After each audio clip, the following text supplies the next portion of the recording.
Proof of this globe. Everybody knows this globe. The globe defined.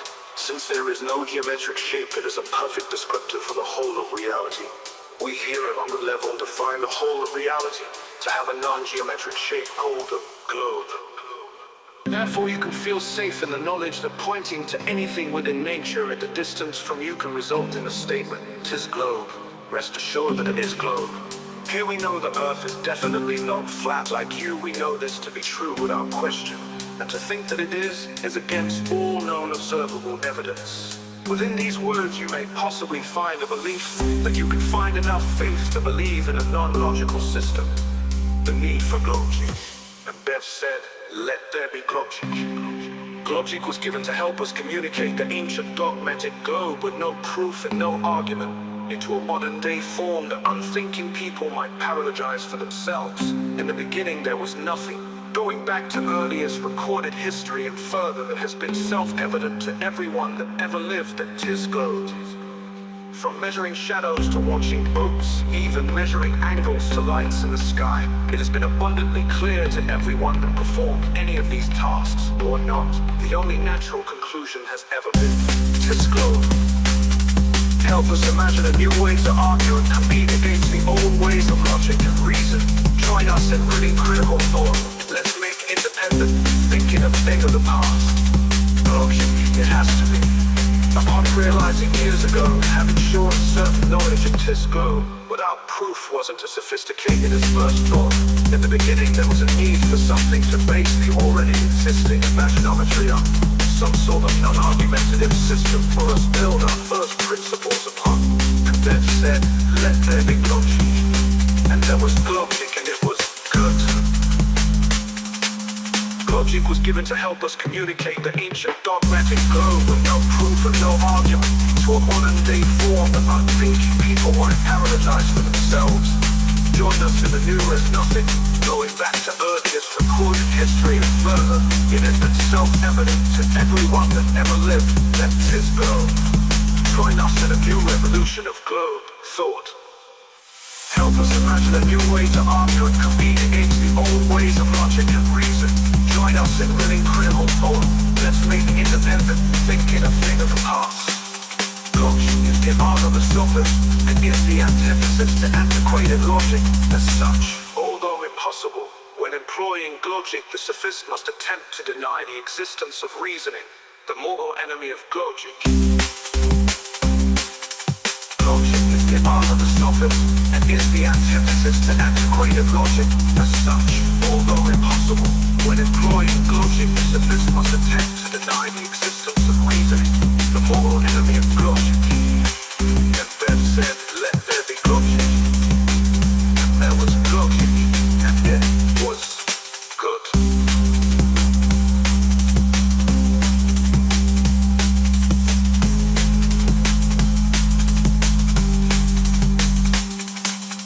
Logic was given to help us communicate the ancient dogmatic globe with no proof and no argument into a modern-day form that unthinking people might paralogize for themselves. Join us in a new revolution of globe thought. Help us imagine a new way to argue and compete against the old ways of logic and reason. Join us in really critical thought. Let's make independent thinking a thing of the past. Logic is the art of the sophist and is the antithesis to antiquated logic. And we are live. I've got some other stuff for you. I've got been doing a few of the we did the most knowledgeable logician that ever lived, and just finished today the logician's copy pasta. Only a short one, but I'll let you listen to that one. And we've been doing a bit of say work, but research, because times are getting hard, and Dave Weiss's Bitcoin he's been I've been wondering why people aren't going for it. I mean, times are getting hard. You know, money would come in handy. We could use some money to start up the on the level global try thinking academy to do advanced globe studies. May as well put ourselves to use. So yeah, I've been wondering why people haven't been going for the Dave Weiss Bitcoin. Very strange. So I've figured, why not? If anybody can do that sort of stuff, it's us. Us. Me. I don't know. I'll run it by these guys as I'm going over it, but yeah, I think I'm going to go for the proving the globe to Dave Weiss, because I mean, if the globe's reality, then I mean, why can't you prove that? I mean, makes sense to me. And I find it strange that nobody else has really tried it. I've been trying to find if there have been other people that have tried it. The only ones that we know about so far are the ones from Nathan Oakley, and the ones, they must have been early on. So you're talking a few years ago, because the relationship's been broke down, and obviously Nathan Oakley and the Flat Earth Debate crew, they've banned us. So I can't even ask them as to whether there's some sort of a thing. I can't find them on Nathan Oakley's channel. I don't know whether he's, got that pissed off with Dave Weiss that he's just got rid of him. What he wants to cut all ties. Doesn't want to be related. So I don't know. But that's all I know so far as the challenges to Dave Weiss's Bitcoin. I mean, that's another thing as well. If people have challenged Dave Weiss and you offered up the globe proof, and Dave Weiss hasn't even vetted them, they've trusted Nathan Oakley to do that. I mean, can you really say that anybody's completed the challenge for Dave Weiss? I'm not too sure. So, as yet, don't know of anyone that's even attempted to go after Dave Weiss's Bitcoin and his challenge. So I'm going to test it. I think I'll start putting the globe proof together. I know you have to go through a few things for Dave Weiss. But yeah, that's the main job at the minute, proving the globe, and just so happened to be part of a new Discord server called the Globe Gangsters. Shout out to that.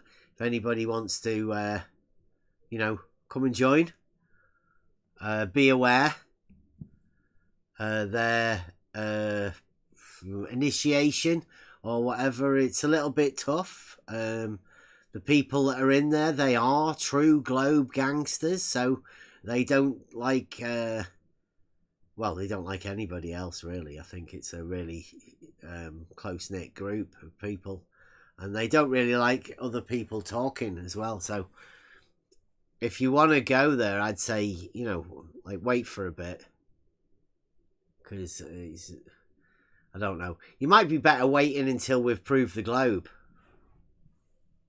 to be honest. As always, pop in if you want. Come on into the Discord if you dare. We're going to be going over a conversation now. I've got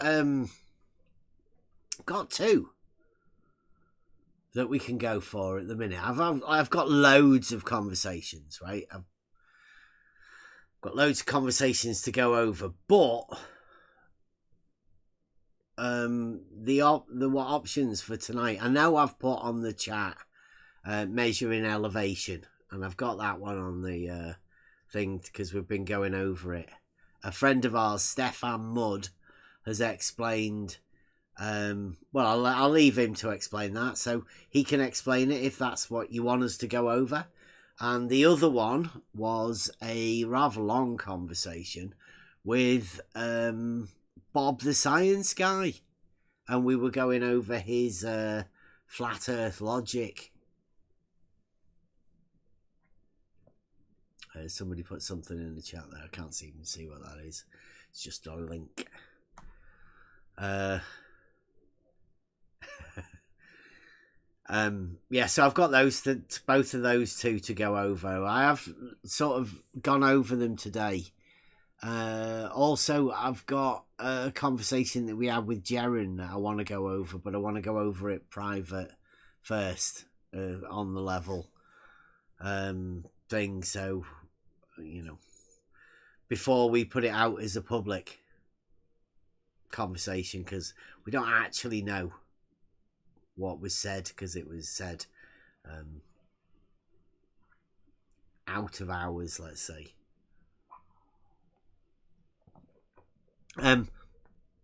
We have been over to the Globe Gangsters, but rather biased modding ended up us having to walk out of it.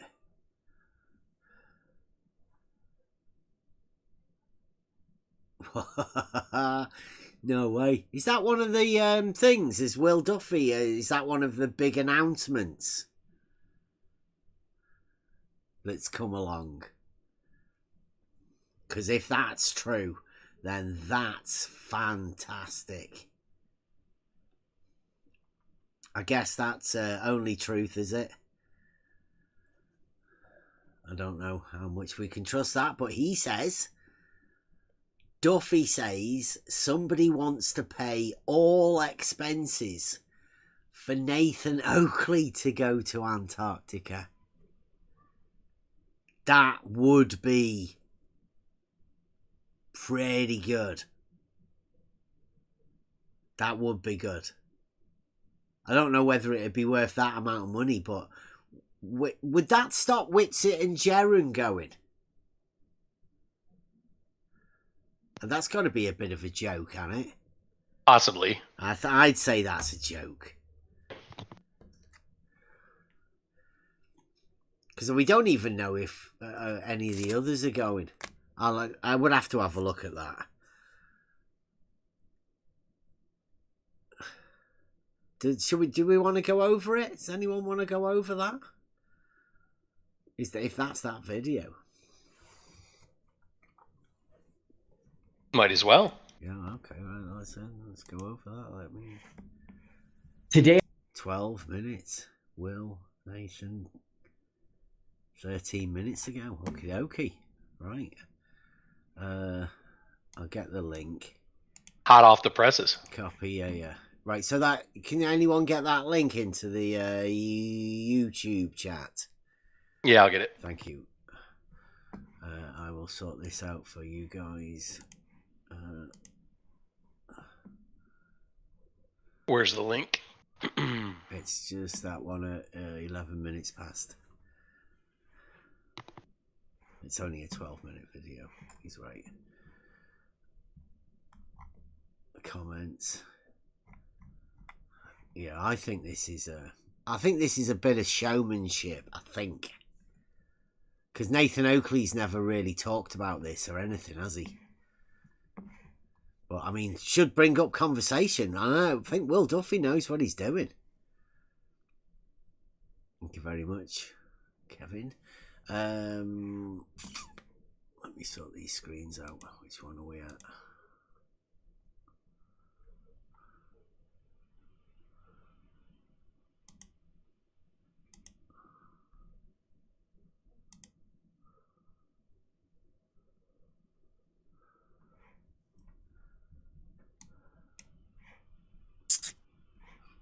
I don't think a pastor would put out false information intentionally.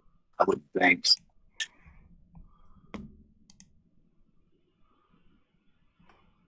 a big face. That'll do. Big face. Big face will. Don't get scared. Check this out. I have a massive update for everyone.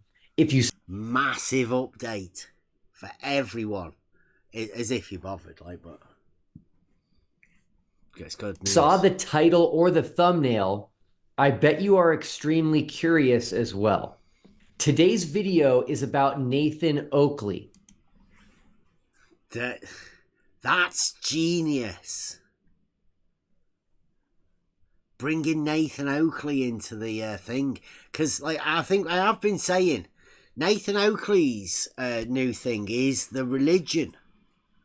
Will Duffy has a church.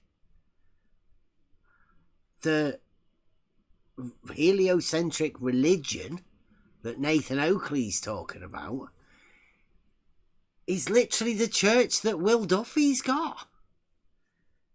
Sort of, you know, like it's almost as if Nathan Oakley's already promoting the new denomination that Will Duffy's trying to set up. If you don't know who he has a very big Flat Earth YouTube channel, and he also has a lot of fans. They show up in my inbox and comment section almost daily. Now, he's been on the Flat Earth scene about 9 years, as best I can tell. 10. He's been telling everyone. 10 years. Yeah, Nathan says 10 all 10 the time. years, 10, yeah, yeah. 10 years. Get it right, Will. Come on. 10. Like, because it's on the cycle. Ranty did his 5 years, and, you know, his thing. So Nathan's done, what do you call that? 2 stints is like a prison sentence, maybe. Well, yeah, or, you know, like you go in the Being military deployed. or whatever. Being Yeah. deployed. Yeah. Deployment. Yeah.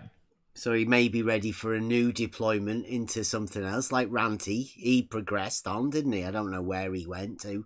He wasn't much of a globe guy, but you never know. Never know. Well, I have some really big news. You may recall that I said at the very beginning of the final experiment.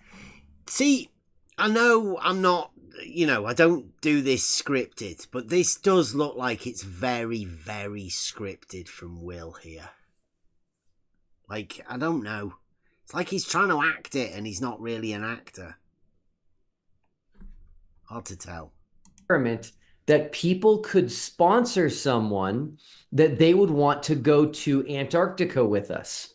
Well, someone has contacted me and wants to sponsor Nathan Oakley to go and represent the Flat Earth side.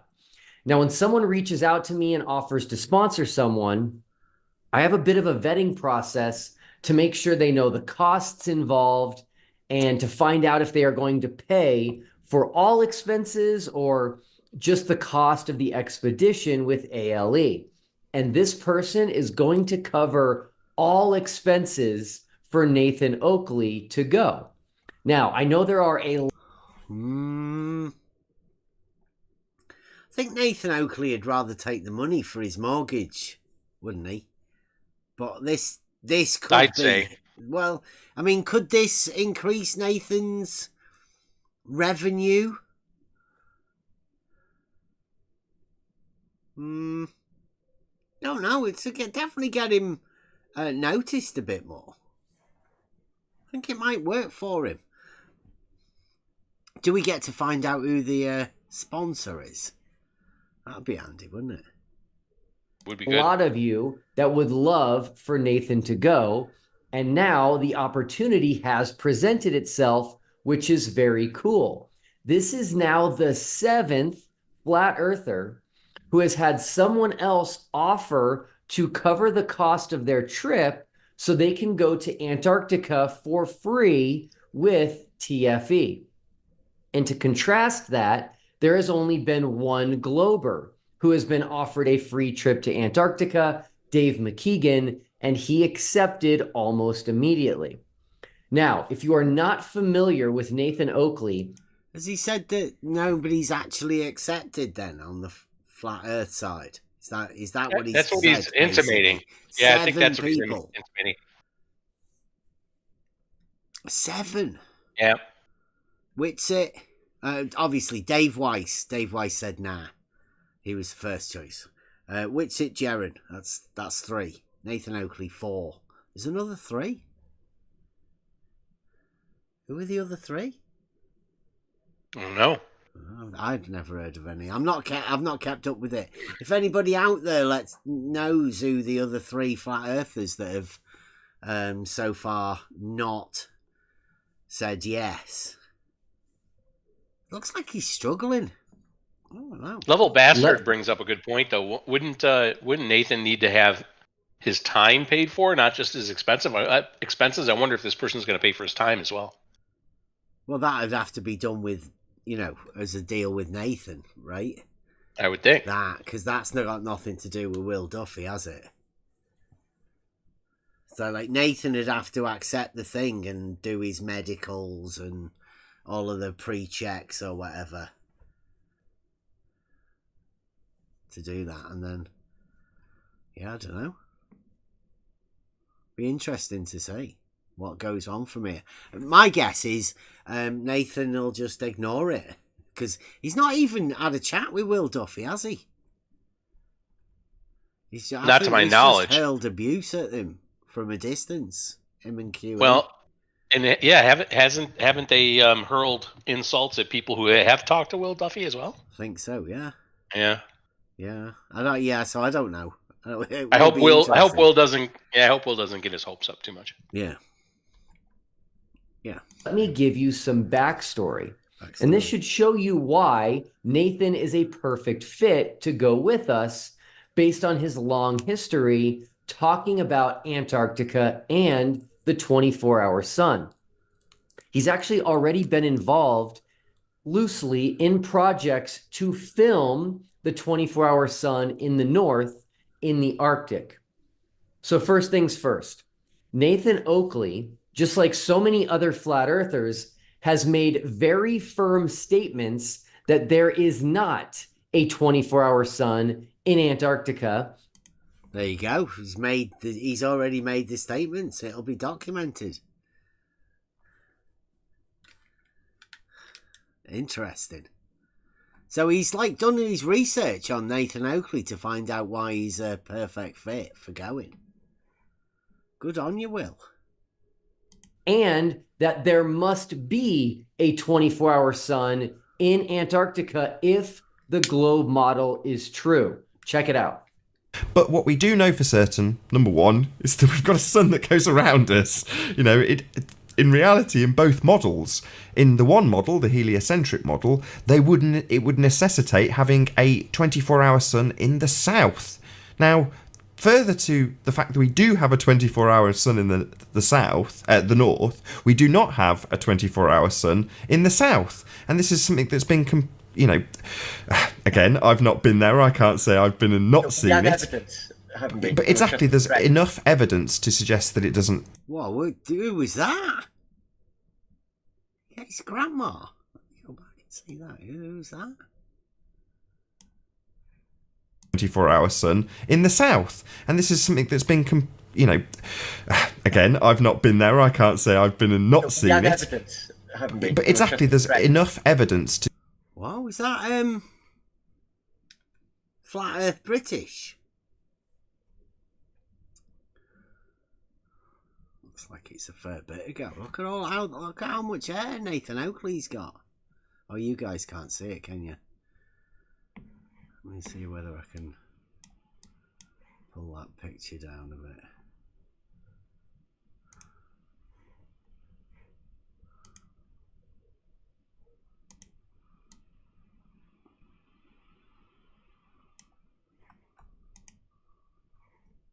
There you go.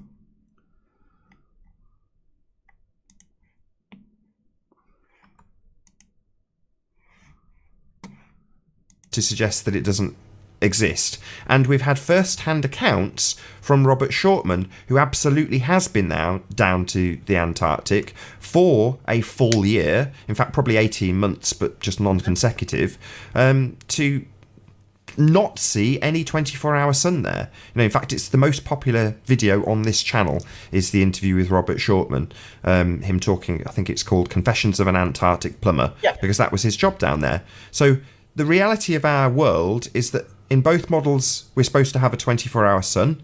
In the flat Earth model, we say there isn't a 24-hour sun in the south, and there isn't. And there is a 24-hour sun in the north, and there is. it doesn't get much more clear than that. Wow, that's interesting, isn't it? It must have been a few years ago like that, Nathan. Oh, yeah, You see the for amount sure. of hair he has on his head. And he's not in his studio. Oh, yeah. Before the sound proofing. And that is the flat Earth position, that there's a 24-hour sun in the Arctic in the north. There's not a 24-hour sun in Antarctica in the south. And if we live on a globe, there would need to be a 24-hour sun in the Antarctic. Now, you heard Nathan's confidence that there is not a 24-hour sun. Yeah, we did. From firsthand testimony from a plumber who spent quite a bit of time in Antarctica. His name is Robert Shortman, and Nathan interviewed him quite a few years ago. Good evening. Welcome to Mechanics of the Fourth Wall. What? No way. Look at that hair. Wow. He's done his research, Will, hasn't he? He's gone back to the archives. Joining myself and Antonio Subrax tonight is Robert Shortman for some confessions of an Antarctic plumber. How are you doing, Robert? Yeah, very well, thank you. Now, this video has become the most watched video on Nathan's channel, and you can understand why. As Nathan and most flat earthers point... Is it really the most watched video on Nathan's channel? Because he doesn't make a big deal out of that, does he? I've never heard Nathan trying to sell that.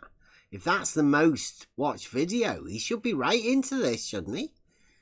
This is right up his street. Nice. Point out, the globe model requires a 24-hour sun in Antarctica, and this plumber, Robert Shortman, told Nathan that there is not a 24-hour sun based on his experience and time spent in Antarctica. Now, as a glober, does this bother me at all? No, not at all. I am searching for truth, and it doesn't matter what I believe or what I want to be true. The truth doesn't care about any of that.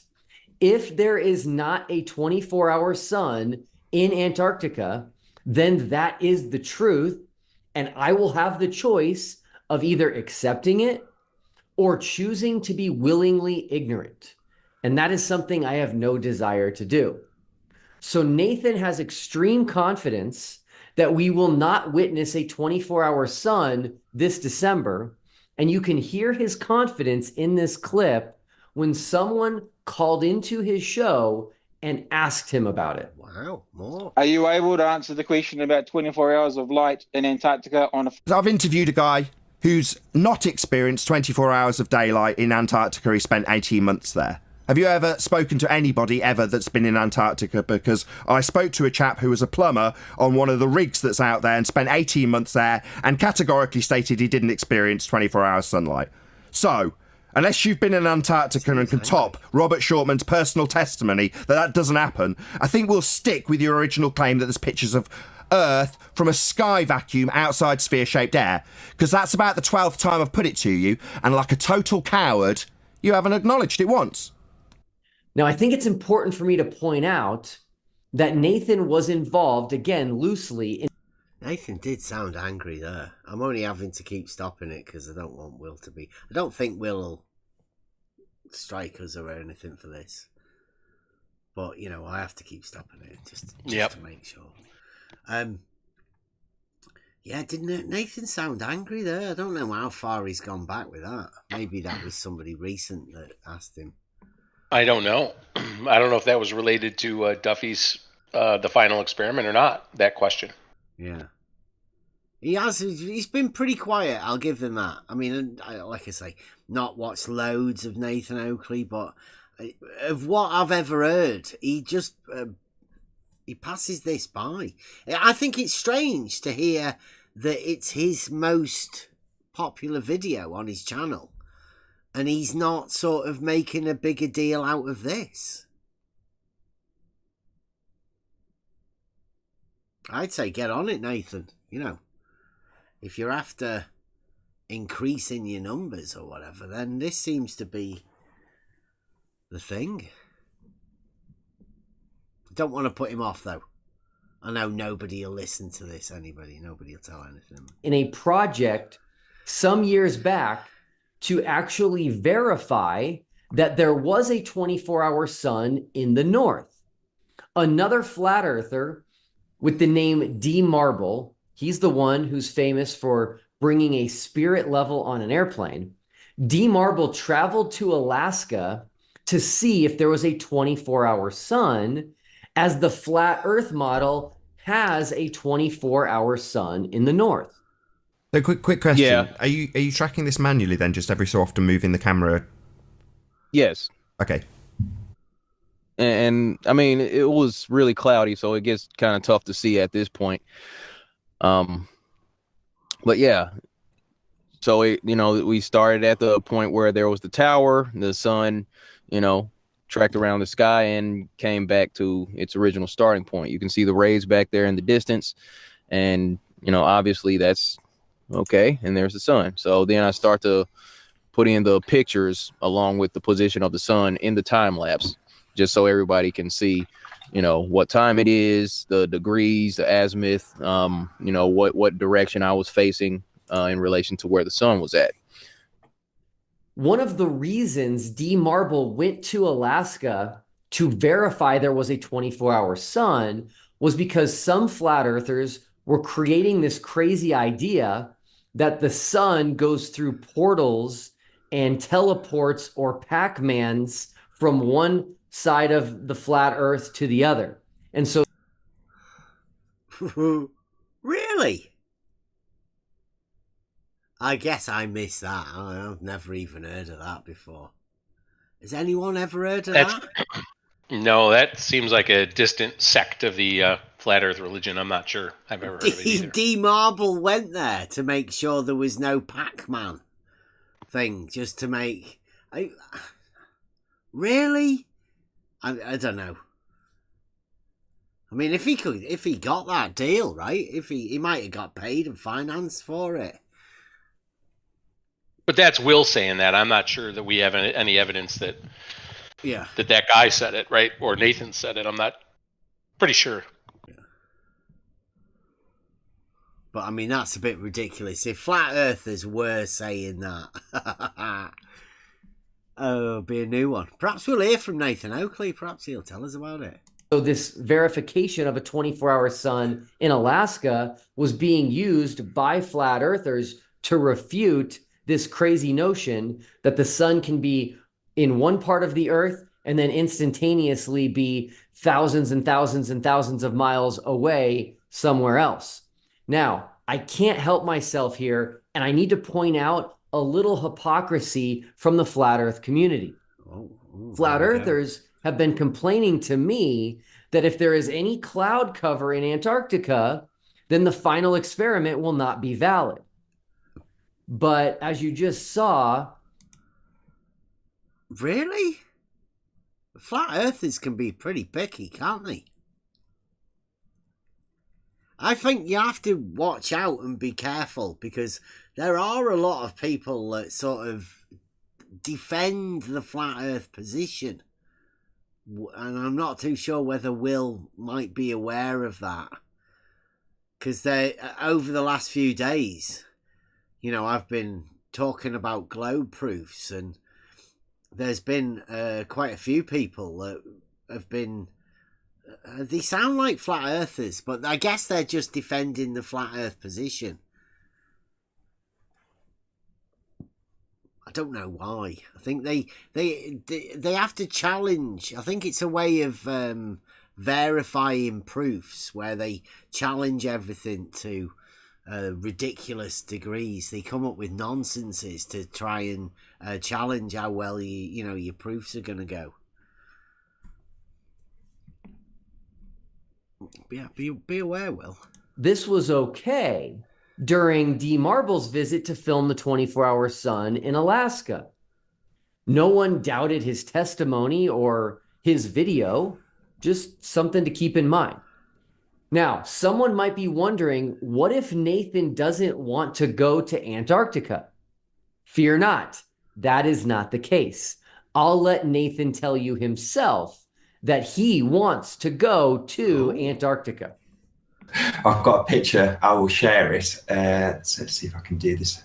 Look at that hair. Of the Antarctic ice wall, or ice shelf as they call it. Let's share this to everybody.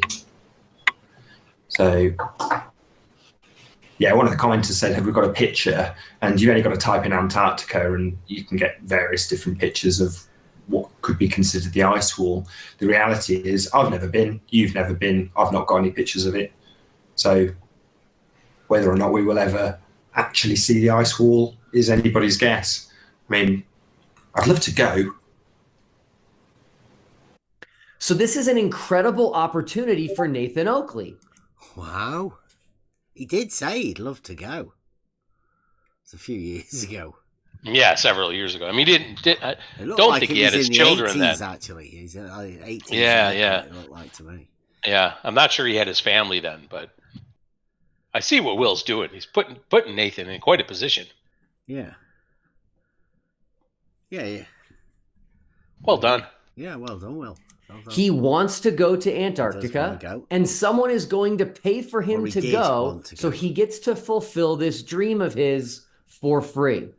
Nathan, I think you would be perfect to join us representing the flat Earth side, as you've already been involved in projects to verify whether or not there's a 24-hour sun in the north. This time, you can be more involved with verifying whether or not there is a 24-hour sun in the south. And you should have nothing to fear, as you believe Robert Shortman was telling you the truth, that there is not a 24-hour sun in Antarctica. Just consider this. You might end up being one of the first flat earthers in history to set foot in Antarctica. And along with Jaron and Austin, the first flat earthers to film a setting sun. Did he say along with Jaron and Austin?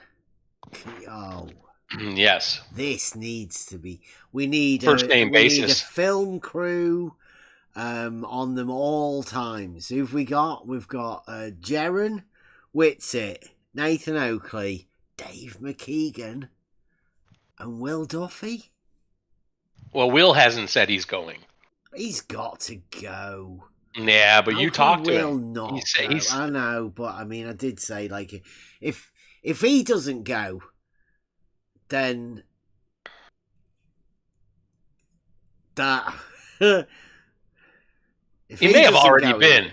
Do you reckon? It may have already been. Like, who would want to go again if you've already been? Yeah, I suppose he could have already had the footage of it for himself, and they just want other people to go and see it. In Antarctica, where there can't be a setting sun on the globe model, thereby putting the final nail in the coffin of the globe. I can't think of a reason you would turn down such an amazing opportunity, but do please let me know.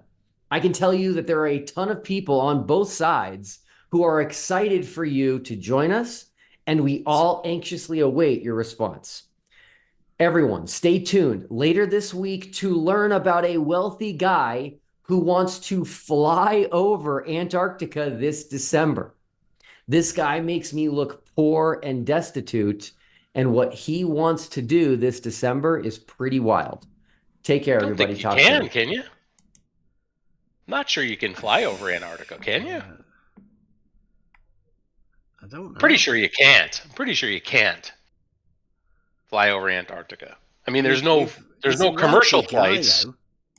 Yeah, but there's no commercial flights. I mean, he's not as wealthy. He might be. Yeah, but you gotta. I mean, logically, right? There's no individual is more profitable than airline companies. And if airline companies don't do it, how could this guy do it? I don't think so. I'm dubious on that. Wealthy. I think Will hey. Duffy's selling it well. I think he is doing well.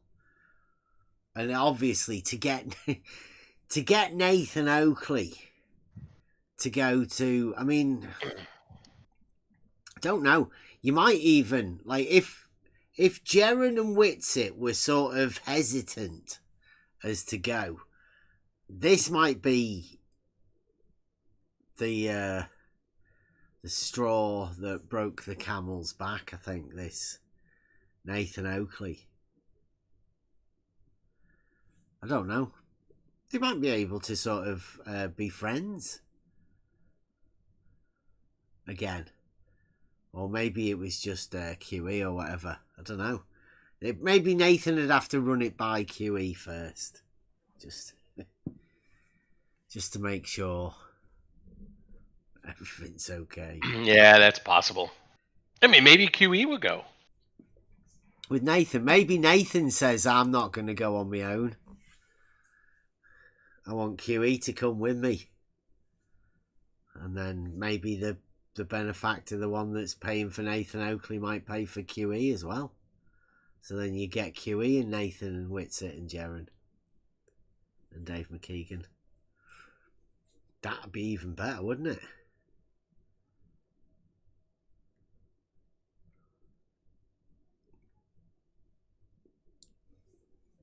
I think you have to carry your shits around with you, don't you? That's one of the things. Bring it back with you. Yeah, I don't think there's any 5-star hotels in Antarctica. I'm sure they'll have a great time, though. This will be interesting. Yes. Yeah, I mean, this is showtime, isn't it? Nathan Oakley's branching out into new things, and this is... It is a show. Mm-hmm. That is for sure. It is a show. Oh, yeah, Gizmo's right. QE said he couldn't climb his roof the other day. Oh, the back problems, yeah. He's never going to get through the medical. Yeah. That is unfortunate. Okay, anyone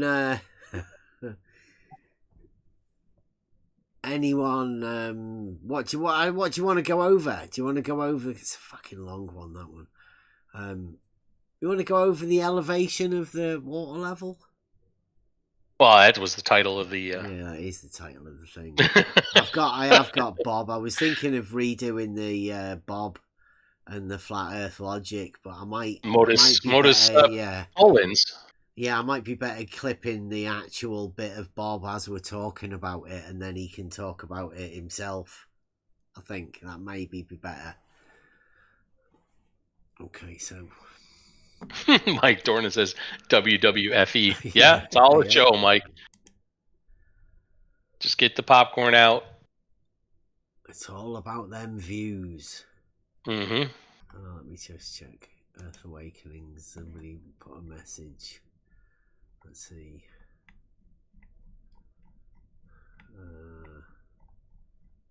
There you go. Of course, the real globe can't be flat. Everybody knows that. Sounds like a poem, like a one-deck thing. The real Earth, on the other hand, is motionless and flat, but it's not flat. It's definitely not flat. So, well done. Thanks a lot. Who did that? Mix Licks. Never heard of them. But at least they were replying. I think I've got it on this one. I'm gonna... Yes.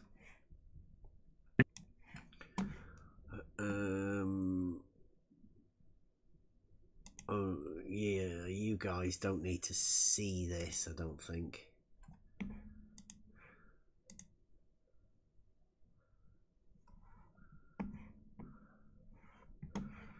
Right. Okay, now this is a clip. Obviously, oh, you guys can't see it anyway. It's a clip from a longer video. I don't know how to put these out, or whether, you know, whether you guys find it entertaining or not, or whether to just clip them and put short bits out. I don't know. It depends whether you like listening to, long conversations. I know quite a few of you like actually being in the rooms and listening to these types of conversations. Most of the people we're talking to are in these rooms all day if they could be. If I was in there, they'd be in there all day too, I guess. Well, maybe the YouTube peeps can let us know their preference, if they prefer shorts, broken up shorts, or if they prefer the long form. Yeah, or maybe a bit of both. I need to start cutting these bits up because there is a story to tell that goes through the sequence of when we started to right up until the present time. We are going for the globe proof, the real globe, because if reality is a globe, then surely that's what Dave's after, right? Dave can't be after proof of something that isn't reality, because there's no such thing. You can't prove something that isn't reality. So if Dave Weiss is after a proof of reality, then that's got to be the real globe. People will have to tell me whether I'm right or wrong about this. I don't know. I mean, what we do know is that the Earth is not flat. And we know that the Earth is not a sphere. There are two things that we know. So therefore, the false dichotomy stands. Dave Weiss can't be after the sphere because it can be proved false. So how could there ever possibly be a proof positive of something that you can already prove false? It's ridiculous. So, we're over there and we're discussing with the Globe Gangsters about how to prove this to Dave Weiss. And obviously a lot of the Globe Gangster guys, they don't have much faith in Dave Weiss. They say Dave Weiss is never going to hand over any money or the Bitcoin. He's never going to honour his deal. But they don't seem to have ever attempted it. So we're over there, and I'm trying to formulate these proofs, trying to get their grip of what's going on and how they're dealing with it. And one of the people that we've had a lot of communication with, but it's mainly been in the text chat, is this Stefan Mudd. Now, Stefan Mudd and quite a few of the other globe aficionados, I don't know what to call them, because it's hard work. So, this is a conversation that goes on. If anybody wants to pause or whatever, just let us know, jump in. I'll pause it if I have to. I think there's a little bit at the beginning that shows the hypocrisy or whatever. We'll go over it anyway.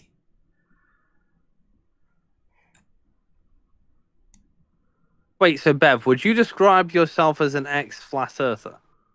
No, that's Huey. So you never ever said the Earth's flat? Are the levels okay for everybody? You can all hear that? YouTube and Discord's good. Let us know on YouTube if that's good. Okay. Right. So this is Huey. He's one of the Troll Team 6 guys. They've changed the name now. They're called GF6. Wait, so Bev, would you describe yourself as an ex-flat earther? No. So you never ever said the Earth's flat? I was asked to make an argument once, and I did. But yeah, the Earth's not flat. Never been flat. And you've never said it's flat unironically? It's not flat. Yeah, it's not flat. because it'd be weird, right? Yeah, having done surveying, land surveying, I mean, it's pretty obvious that the Earth's not flat. Yeah, well, I know. Yeah, that would be the funny thing, because if you ever did say it was flat, then at one point you thought that there were no mountains and hills. Yeah. Have you ever said it? You think the Earth's flat? Well, I have said that, but it's always been in jest. Right. Okay. So, was that perhaps to wind somebody up? Well, potentially. I mean, look, I'm posting these screenshots, and I don't know, Bev. I mean, I think you once thought there was no such thing as a mountain. They told me to make an argument. He said, like, could you make an argument for the flat Earth? And it's like, the Earth's not flat. But could you make an argument for it? It's like, well, I mean, you'll have to give us some shit, right? Give me something to work off. So I did. I took all of the stuff that they worked off, and it was an awful argument. It was terrible. But they never rebutted it.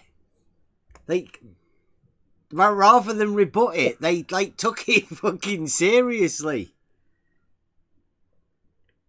Which obviously it's because they mean on the whole, it's flat. Like David Weiss's model. Yeah, it's not that though. It's not flat, is it? It's a lumpy flat. Are you? It's hard to tell. Are you trying to justify not flat being flat, or are you saying it's not actually flat? No, I'm trying to picture the model that I have in my head, that I see, the pictures that I see of the representation of flat Earth. And it's like a big dime, but with, lumps on it if you get it close. But if you go far away, I guess the lumps aren't so big anymore. Yeah, but even that's not flat, is it?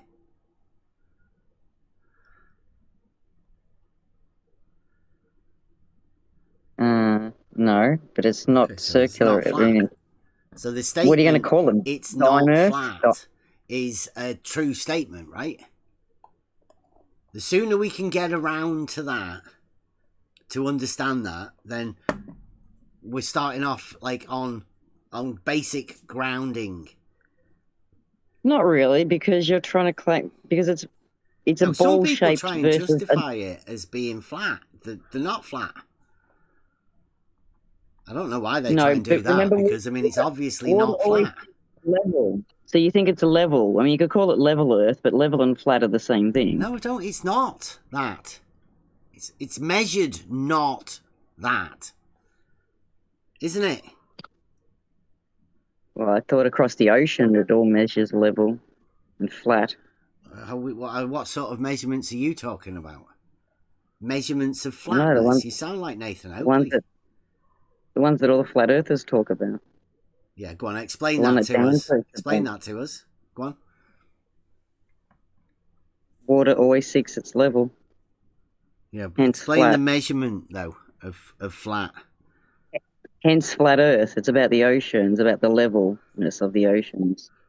Flat ocean. The measurements of flat isn't anything to do with that.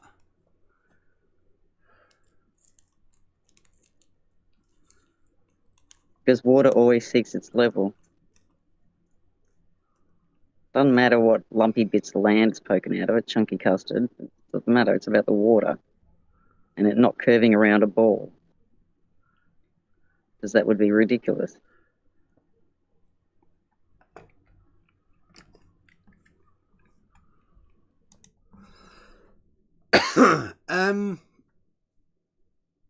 You know that saying that she just said then?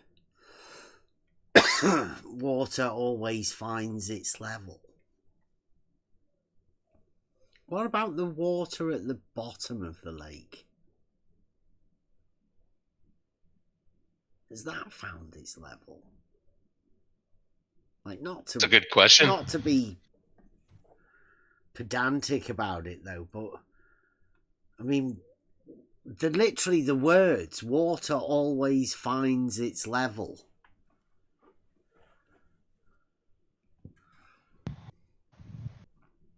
to know. Yep. There's a lot of conditions that come with that. You probably, make a more concise statement. I mean, I'd never say that. It's not something I think I'd ever have a need to say. And it just doesn't sound right to me anyway. Well, at least that's how I understood it. Yeah, it's not flat. And the sooner we can get everyone to agree, right? And here's another thing as well. The real globe is also not flat. So you don't think the ocean's flat on the not globe Earth? You think the oceans might be curving somewhere? The real globe is not flat. What about the oceans? Are the oceans flat? No, that's where you have tides and waves. Depends on what your definition of flat is. I would say not flat. What would you say? Lakes aren't flat.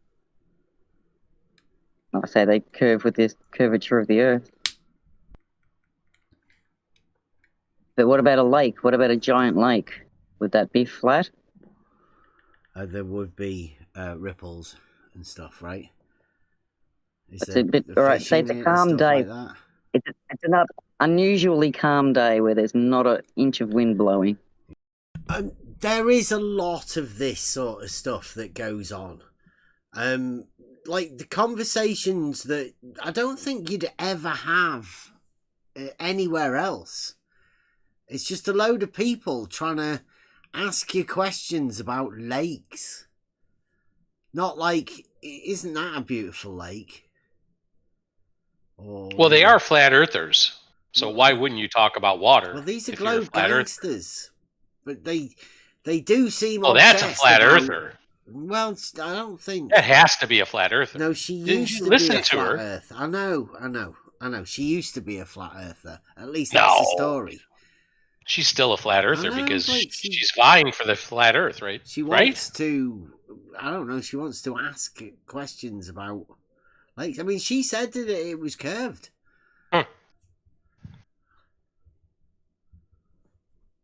It is. I mean, these are the type of questions. I mean, unless you want to be asked these sort of questions, then you don't really need to go in any of these globe gangster things or anything. But I'm trying to, I'm trying to research about the proofs so I can earn myself a little bit of Bitcoin from Dave Weiss. I'll at least make a challenge on Dave Weiss's Bitcoin. Yeah. Is the fish in the water? No fish. Everybody's fish is dead. No current. Everybody's fish are dead. Quiet day and water doesn't. What a terrible lake. I know. Like, it's Could be the Dead Sea. I'm just trying to ask. That's what's going on. Dead Sea. Because it's not still water if there's fish in it, right? So I'm just trying to assign this. But again, the hypothetical bit of water keeps changing the moment you ask a question about it.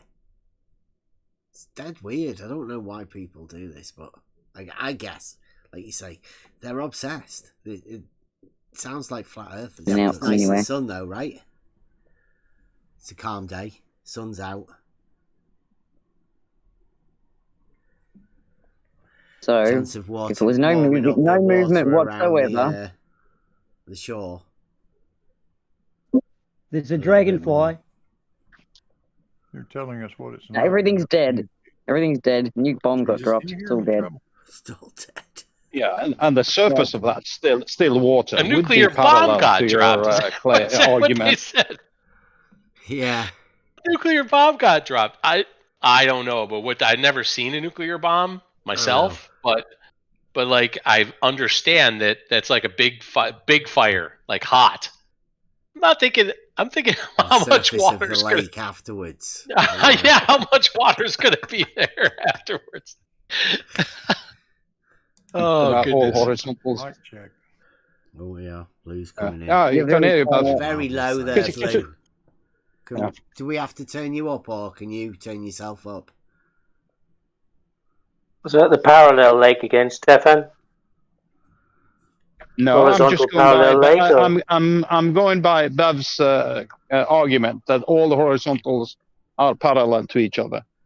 You never Wouldn't mentioned that the mean lake. wouldn't that mean that the In case anybody who's listening hasn't heard the argument, I have an argument that I call the argument, and it's an example of a modus ponens, and it states as the conclusion, all horizontals are parallel. And it goes on, it starts off by saying, if all horizontals are parallel to the plane of the horizon, then through geometric reasoning we can reason that all horizontals will be parallel to one another. Obviously it's an argument, it's just an example of a modus ponens, and that's what this guy's talking about now. He's talking about using this argument just as a basic outline. The surface, a surface on a lake which is completely calm would be parallel to any of those horizontals. I don't think he mentioned a lake. Lakes, yeah, I wouldn't involve Nothing. No, but when you do, if you bring that in, no, of course you don't, because it ruins the argument, doesn't it? The other guy might say that because he's a flat earther, but he might go with that. So you are not. So no, I'm not a flat earther. So the surface of still water will not be parallel to horizontals. See, it gets a little bit strange here, because this is Stefan Mudd now talking, and he said that I don't mention something within the argument that would destroy the argument. But I mean, that doesn't make sense, because the argument's been made without this element that he's saying that needs to be included. It's very strange, but the reasoning process, I would say, the people that we're dealing with have what we call here broken mind, and it's quite clear through the reasoning that you're about to see that normal logical functions and the steps that most people would take, they don't occur in some other people's minds. Now, you've got to be aware that these people are out there that, let's say, think like this. But, I mean, what is that? Well, you have to listen to the conversation. You have to, I was watching this conversation initially, but I've got a chance to go over it once today just to have a brief listen to it, and this is the third time. Now, I would say, go over this however many times as you want. It gets stranger and stranger. So Stefan Mudd is relating water that's not in the argument to the argument. He's making further assumptions after the argument has been done. Euclid does proof on proof. Flows in that direction. How's this? Yeah. Am I mic any better now? Yeah, Blue, much better. it'd be okay if the other people weren't so rude, and when somebody speaks, they should listen. So is that you? What'd you say? We weren't butting in. The surface of still water in a lake is not parallel to horizontal. That's what you're saying. Yeah, I just. Oh, okay. Well, I just wondered how you'd measure that. How you'd measure that. How you measure what? I could give you the water, whether it's parallel or not, whether it's level or horizontal or not. How would you do that? A simple example is the rails in large ship model towing tanks. It's not that lake you're talking about, though, is it? Something else. No, but it's a long pool. Like the longest one is 600 meters long. And the rails are positioned exactly at the same height above the surface of still water. I think I heard you talk about that before. It was quite a drop over some distance, I remember you saying. Yeah, there is. It's a curve. The rails curve to be at the same height above. Was that an architectural thing? It's been built, measured, and adjusted. Was that architecturally designed to be curved like that? Was it? Yes. Yeah. Yes. Oh, just decorative. No. Decorative feature. It's to conform not decorative. to the surface of still water. Oh, really? How did you measure the water? Yes, really. Water then? How did you measure the water? How can you imagine a way of doing that? Right, did you hear that? Yeah, beautiful subversal there by Stefan. Claim here. It's been built, measured, and adjusted. Was that architecturally designed to be curved like that? Was it? Yes. Yeah. Yes. Oh, just decorative. No. Decorative feature. It's to conform not decorative. to the surface of still water. Oh, really? How did you measure the water? Yes, really. Water then? How did you measure the water? How can you imagine a way of doing that? Can you imagine? You imagine it? Mm-hmm. Imagine what? What we were meant to be imagining. Why would anything need to be imagined? Yeah. I mean, if it's done, it's done. What's the imagining for? It's curved, he says, to match the surface of liquid water.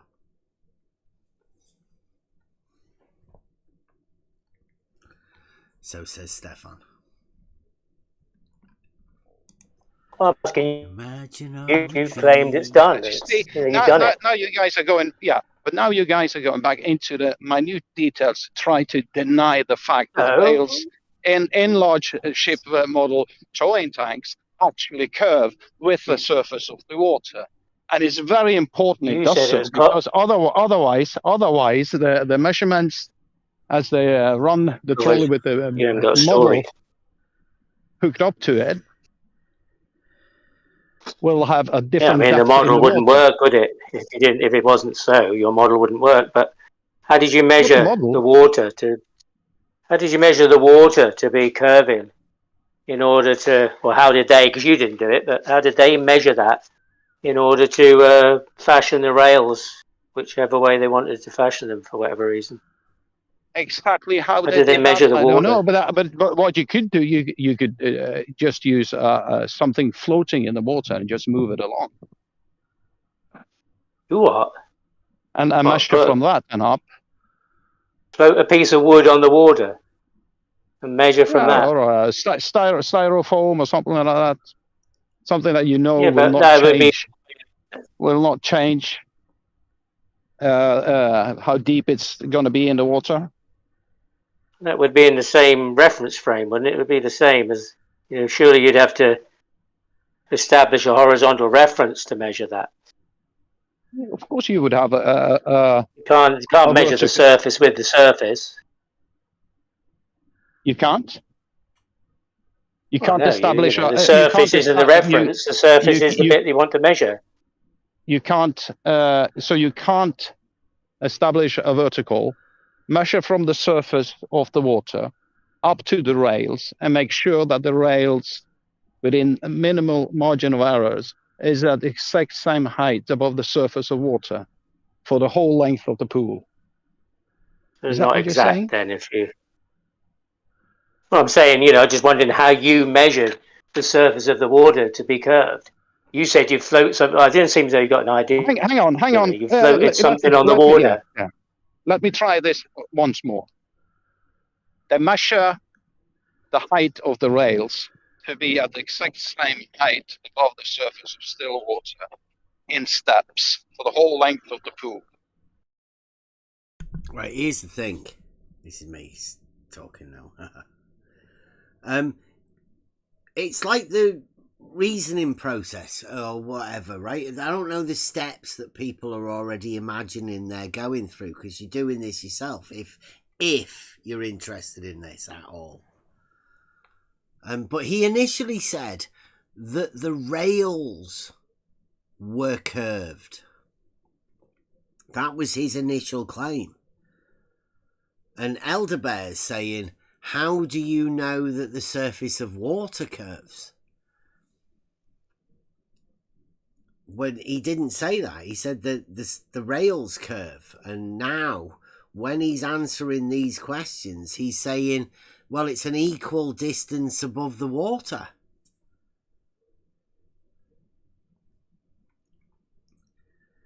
Just interesting to think of how, other people's minds are dealing with this. So to him, the first thing that he said was that the rails were curved. And now he can associate the rails as an equal distance to the surface of the water. I don't know how other people do the reasoning process, right? That seems backwards.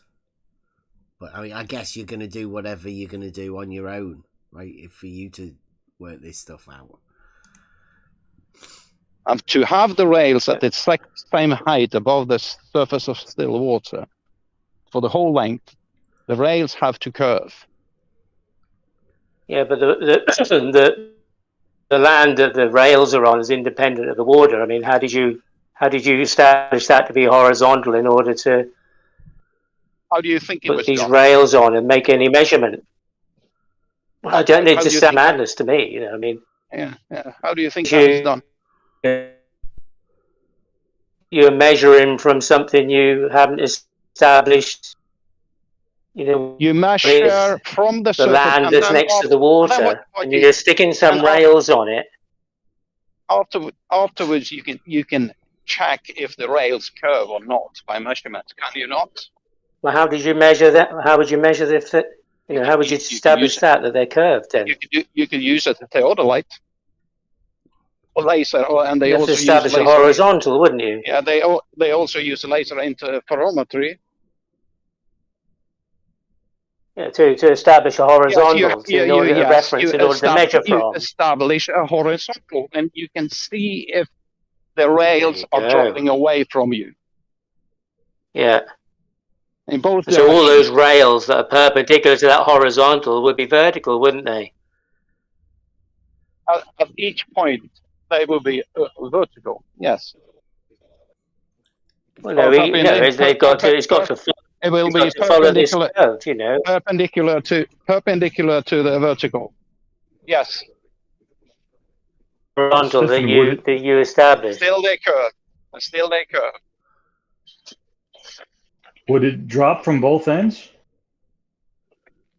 Depends on from which position you're measuring it. Have you ever heard of the Realising Euclid Test? Because it does sound like, that's what you're headed for. Just forget that one now. Leave that one out. They get upset when you say whenever you say Euclid, they get a bit upset. Be careful. No, I mean, that was specifically to show that the straight line lies within the plane, right? That's exactly what you're asking we're talking about rails. So, we're talking about rails in large model towing tanks. Understood it. Yeah, but, you're going to need this horizontal to make this curve from. You can do it from the middle of the rails. Look both ways. You can do it from each end. You're only going to get your middle rail that's of any use then in your reference, because the rest of them will be either below or because you said there's only one horizontal in the middle, but not further along. No, there's only one upright to support the rail that's going to be in relation to that. No, horizontal is perpendicular to the local vertical.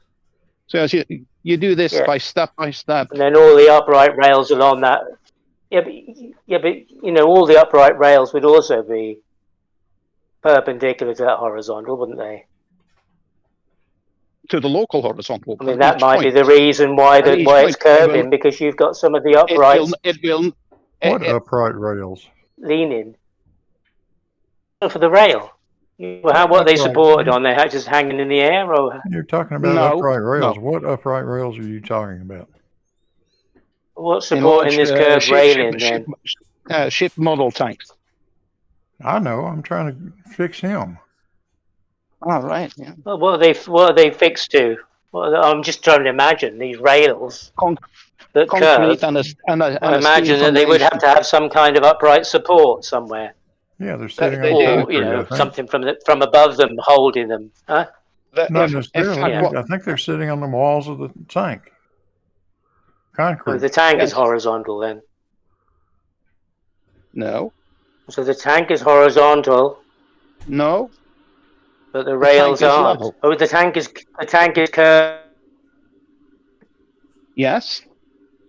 Yes, it is. Well, it doesn't have to be, because you could build it horizontal based on one single horizontal. It doesn't matter. As soon as you fill it with water, the surface of the water will still be level anyway. Well, how would you move along though? Because what they do is they do quite a lot of. So he did just say just then, the surface of the water will be level. So the water is level. Yep. Geological surveying as well to make sure that the ground doesn't shift, and it's measured quite often to see if there's any shift in the foundation of the concrete pool which is made. Do these tanks move? If there's shift, if there's shift in the ground, they can, and they control for this, and they do this quite often. They curve from one end to the other. They're physically built with a curve from one end to the other. Did I say that? The walls on the pool. You did, yeah. Yeah, he did. He did definitely say that there was a curve in the rail from one end to the other. I mean, like you have to watch what these people say. Look, he goes back. I'll go back. Listen to this. Did I say that? Did I say that? Yes. Yes. That was his initial claim at the beginning, that the rails curve. The walls on the pool. You did, yeah.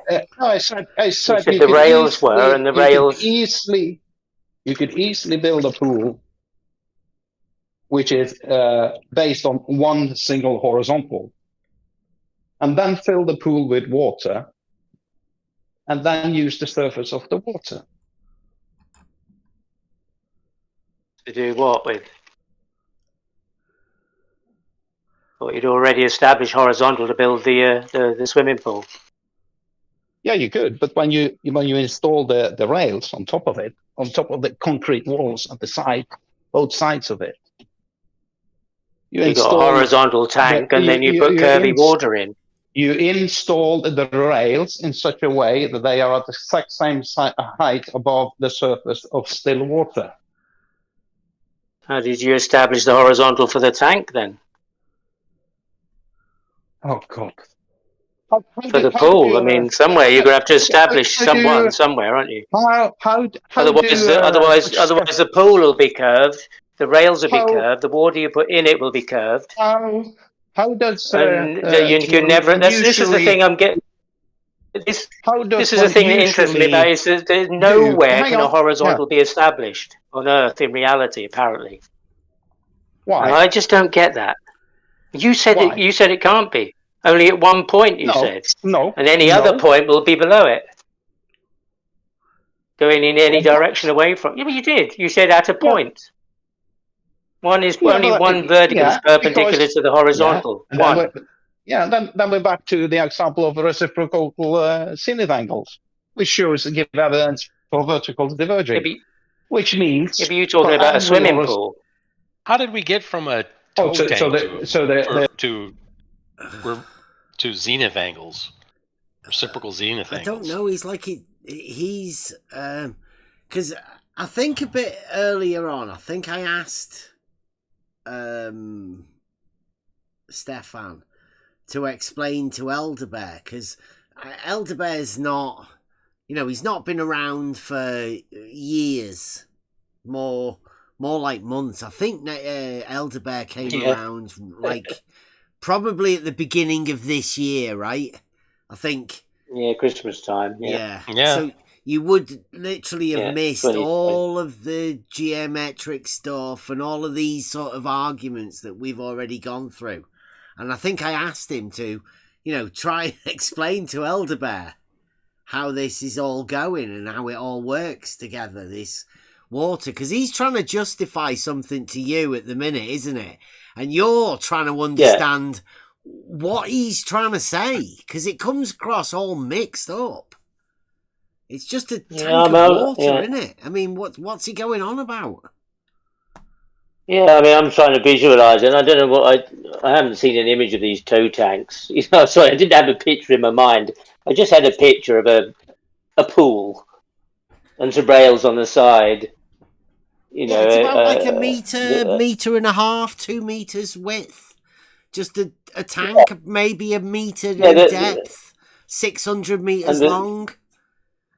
Yeah, and this tank was floating, and the rails conformed to the water, the curve of the water it was floating in. No, the rails are just on the tank at the side, on the tank at the left-hand side and the right-hand side. And then there's some sort of a rig, like, imagine like a train track. So you've got a train rail on either side, and it's just pulling a rig along the top of this water. So and there's a boat, and they're testing the boats in the water. Okay, so it is, Yeah, so it's a pool as I imagined it in that sense, really, then. So, I imagine, you've got to build a physical pool, and I imagined you'd have to do that, so that was horizontal. Yeah, they normally do it inside mountains and stuff like that, right? So they've dug this out, I think, within wherever, and that I don't see them moving. I don't see the land moving or anything like that. It's just no, but the principle of what I was asking him belongs within that image somewhere. I mean, I'd heard him say before that the rails were curving and conforming to the curvature of the water. So, that's why I'd asked, well, how did you measure the curve of the water to get the curve of the rails to conform to it? And that's when he said he float, a bit of styrofoam floating on the water. That was a good idea. It seemed utter madness to me. And then we got a bit away from the water and into these rails and into this pool that was constructed. And I just imagined, you would construct the pool horizontally. He didn't say that was built conforming to the curve of the water. So trying to get to the place where this horizontal could be established to actually construct anything. And then to measure anything from. It is to have a reference to say, well, it's not that. It's not horizontal. It curves. Look, we can measure it from this horizontal.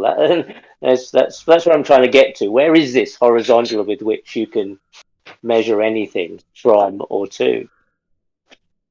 In any part of this, the water, the tank, the rails, where is it?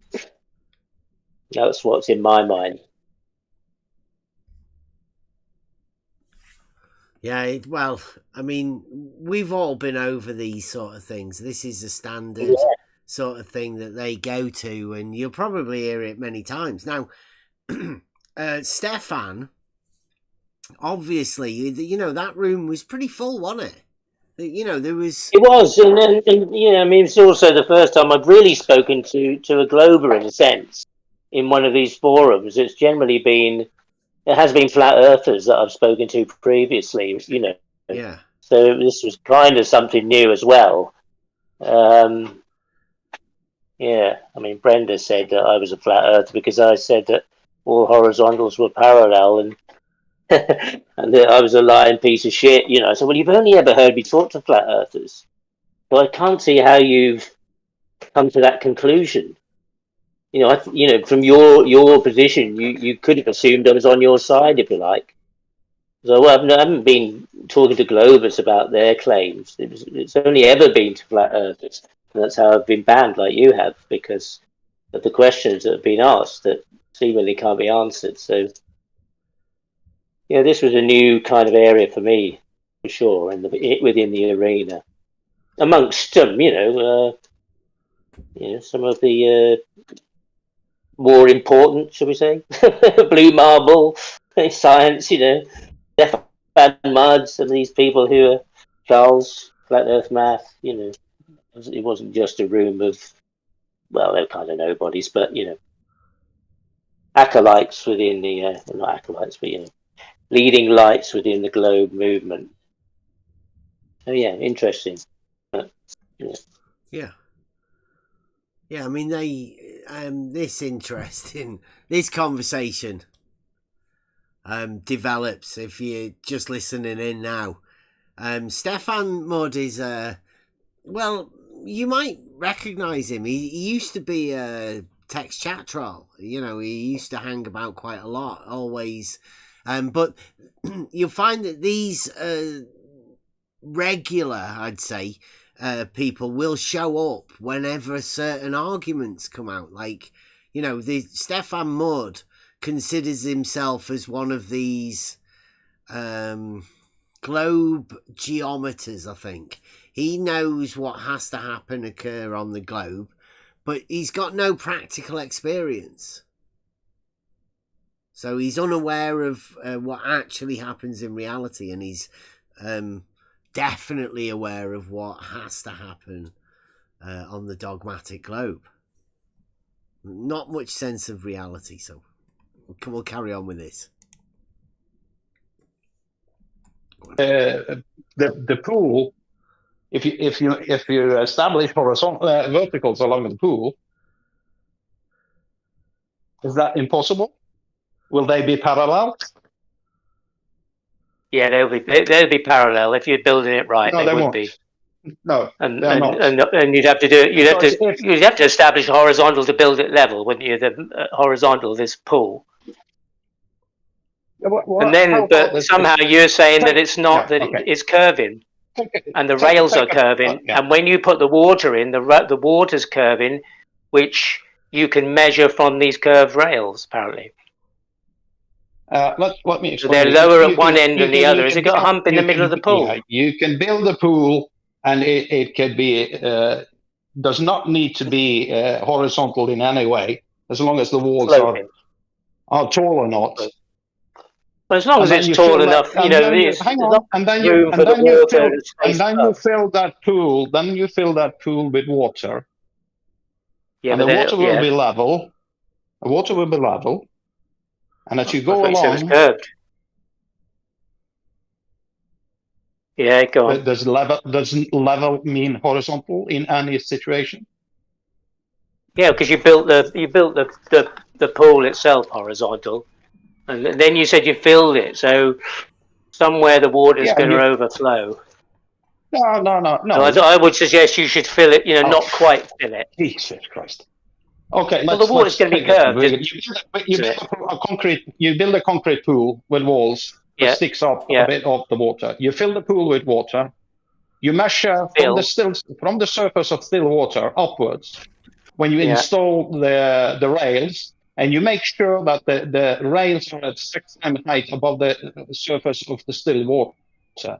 Why is it then the rails curve? Because you said the water was curving. Yes.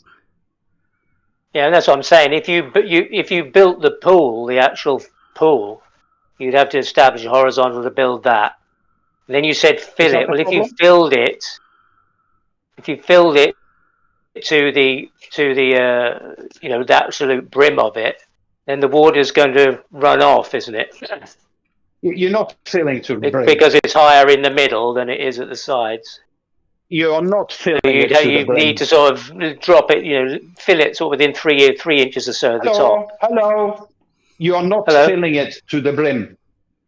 Oh, you said fill it. That's what I'm trying to establish.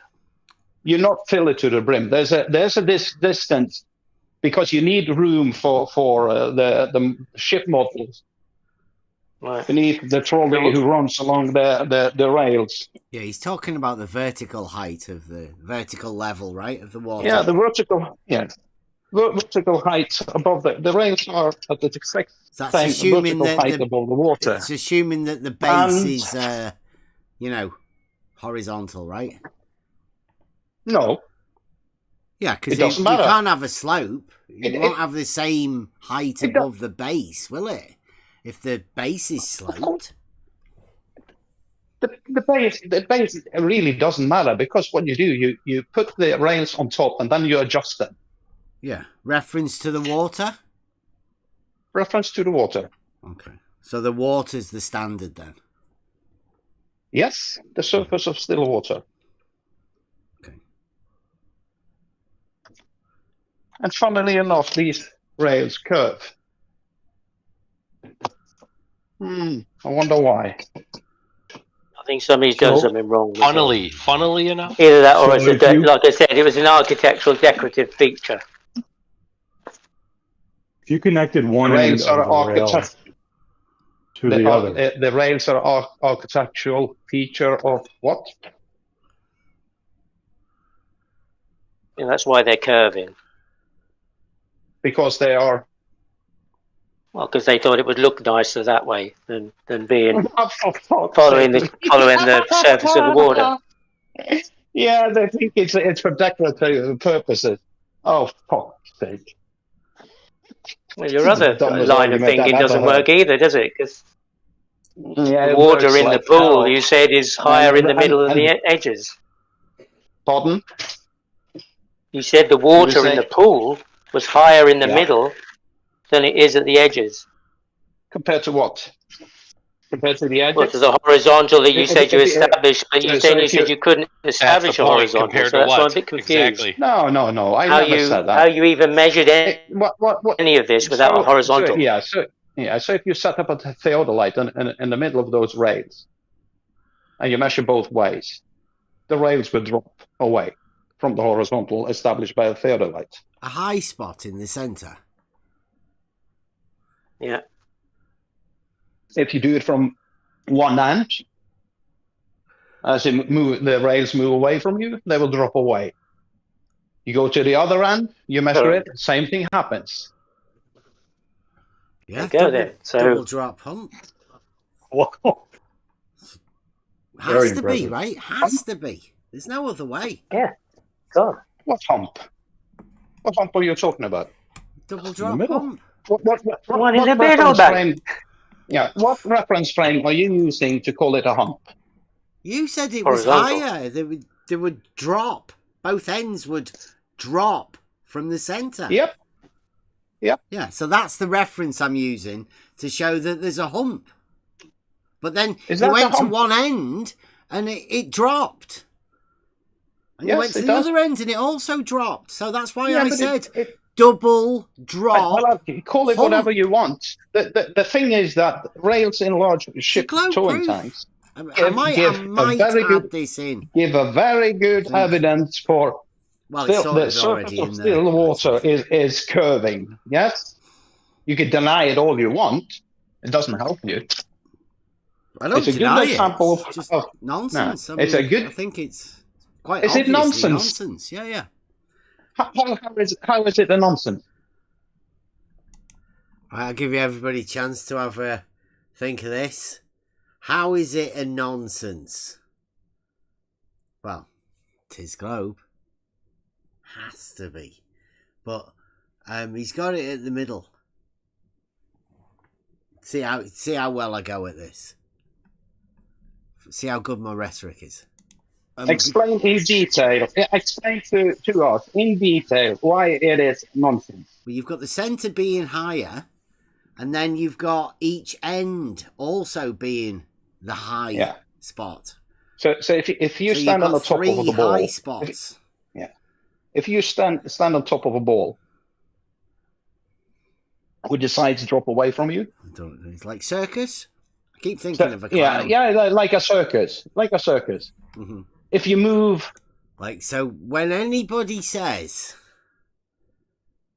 on a ball, like I always do this, I don't know if anybody else thinks any differently, but I do think of a circus, and we've been listening to a thing about Blue today. I might play it in a bit, actually. We've been thinking, and I think I once asked Blue Marble about this, and he said standing on the side of a ball. So I have to ask Stefan again. Whenever I think of anybody on a ball, I think of a circus clown stood on top of a ball. And he agreed with us. We should be thinking of a circus clown stood on the ball. If you move along that on the ball, yeah, with to another position, would the surface drop away from you?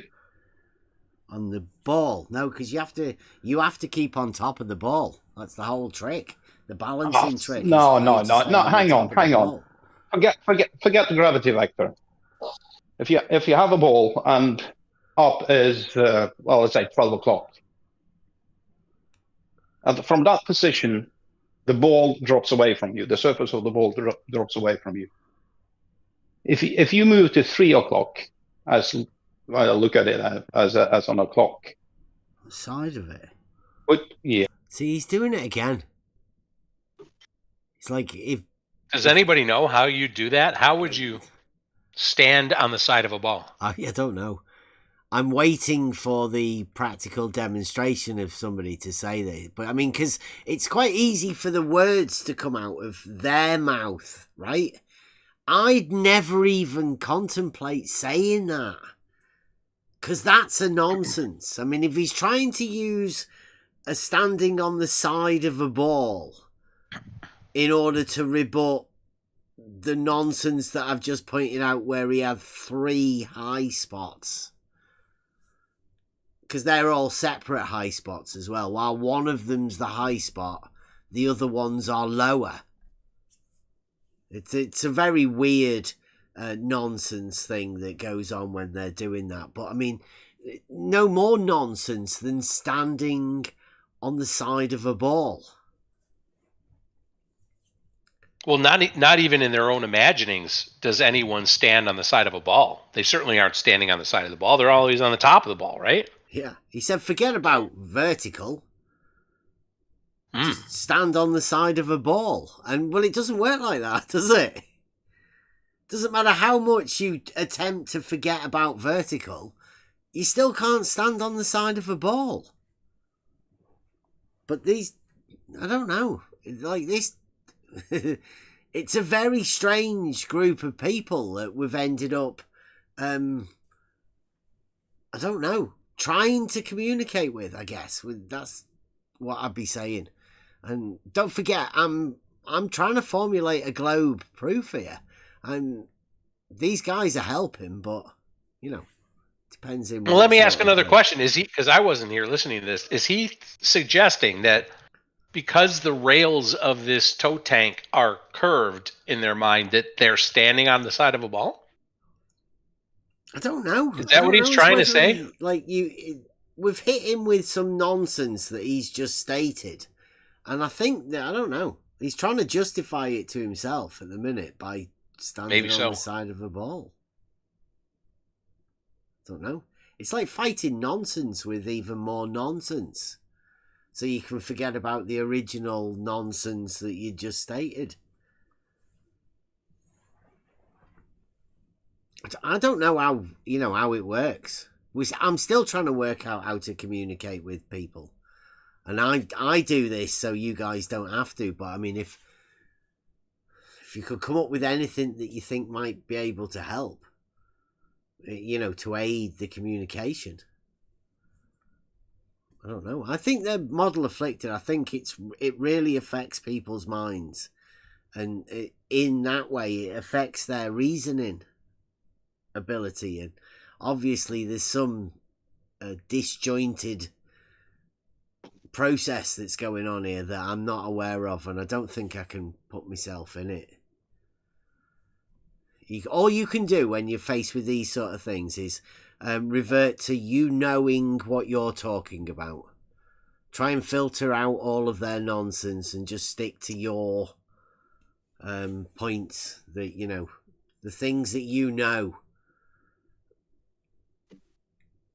Otherwise, you might get lost like these guys are. Yeah, on the side of it. Yes, and you are standing like vertical to 3 o'clock on that ball. Great. Yeah. Would the surface of the ball drop away from you? I once asked Blue to show us this. Can you demonstrate it for us? Show what? They're standing on the side of a ball. Sounds impressive. Can we have a demonstration? So you're unable to understand that? I'm unable to comprehend it. That's why I'm asking for I'm sorry for you. Yeah. Well, imagine a ball, and you have a figure of a person, a small one. You put it on top. The surface of the ball drops away from that figure. If you move him, keep his feet to the surface of the ball, and you move to let's say, on the side. On the side of it. Still, the surface of the ball would drop away from that figure. Yes. No, because there'd be the bit at the top. It's got anything to do with reality, right? Oh, it's so weird, isn't it? It's just trying to get your head wrapped around it. Yeah, I don't know. He's at least he's got his little man figure, and he's got his ball, big ball, little man, and he's sticking him on the side. He's happy. Walking along it, he said, and then on the side. Well, it's imaginometry, isn't it? It's like live action role Has to playing be imaginometry of his little character on a ball. Yeah, interesting. The thoughts of the model afflicted. Standing on the side of a ball, I just go, I can't comprehend it. I'm going to require some sort of a physical demonstration for me to even conceive of what you're talking about.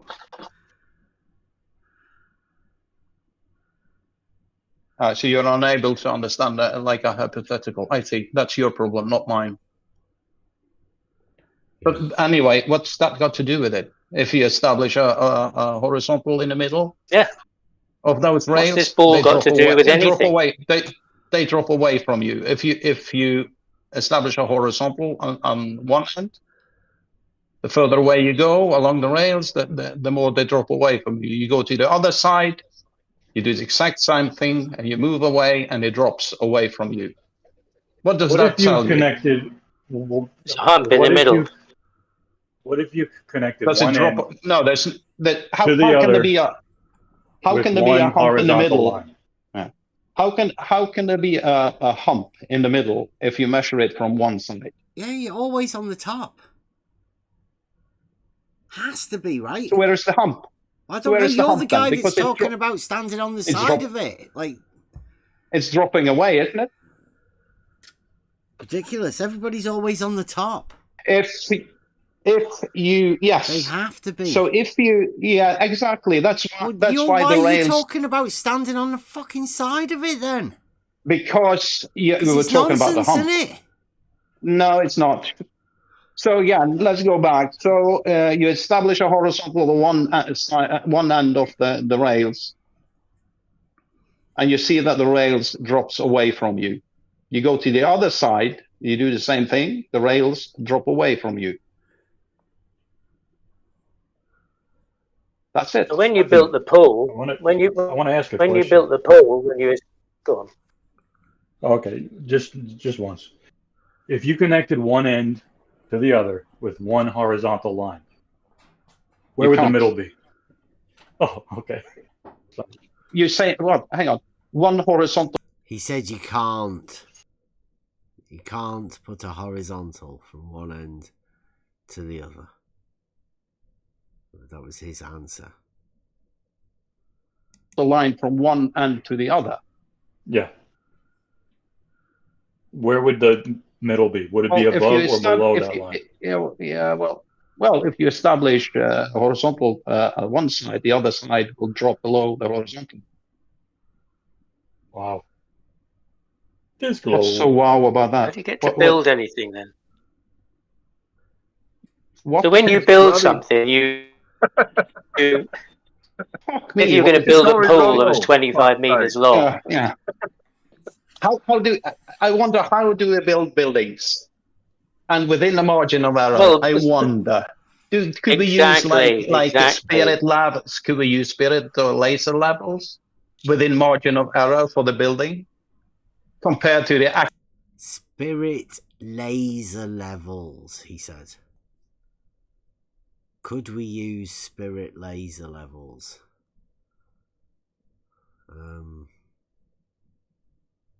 Does he mean the ones that rotate? Laser levels, you know? Those ones? Or, I mean, I don't think they're spirit.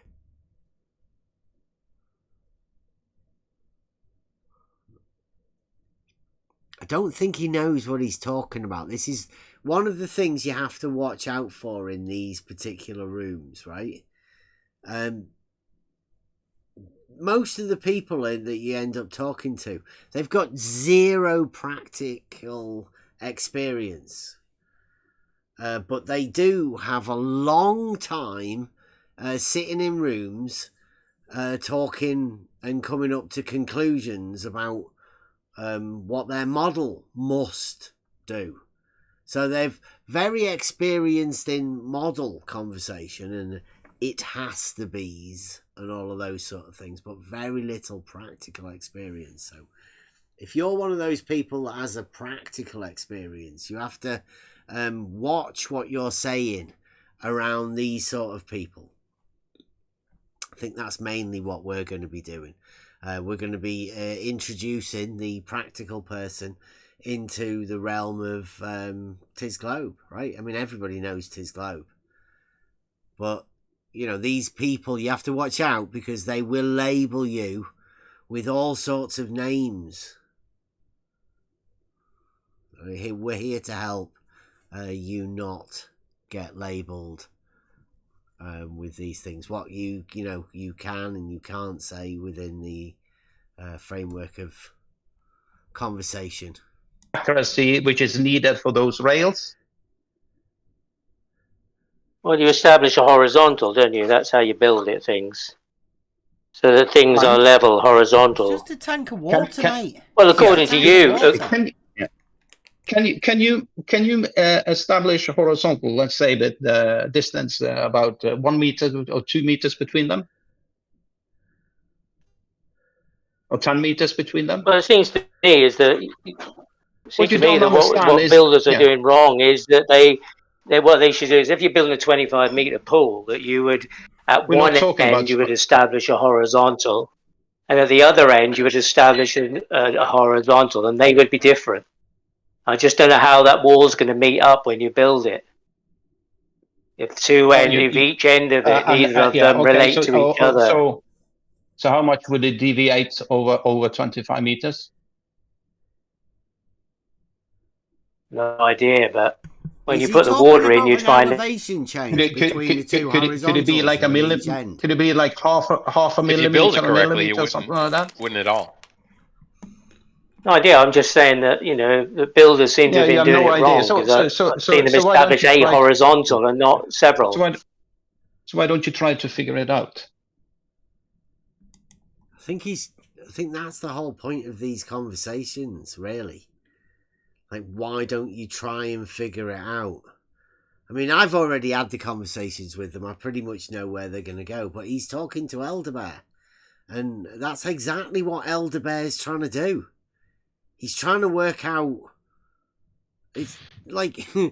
it's really weird. Because it's just a tank of water. I mean, that would normally suffice in any other rooms or conversation. They're going to pull a boat, a little model boat, scale model boat, along this tank of water. Now, you want to test for all sorts of different things. You know, with it's like for hull design and stuff, to see how well they cope with different types of water and different speeds and all of that sort of stuff. But it's a scale model that gets pulled along this tank. Really, should be asking what's this guy talking about? Like, where's he going?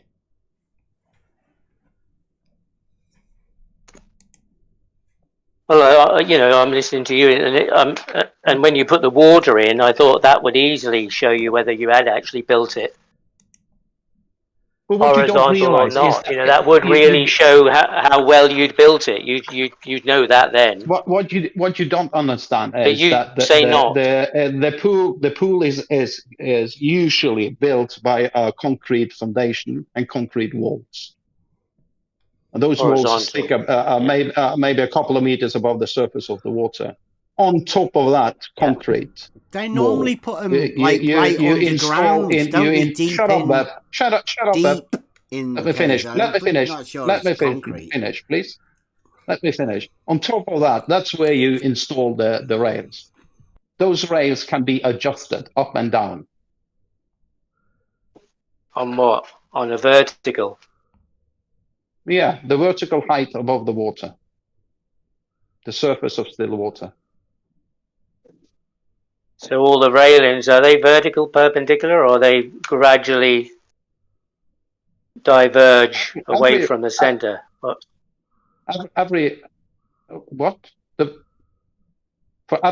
point you adjust them, let's say by 1 meter or 2 meters distance between them, you do new measurements. How's the railing supported though?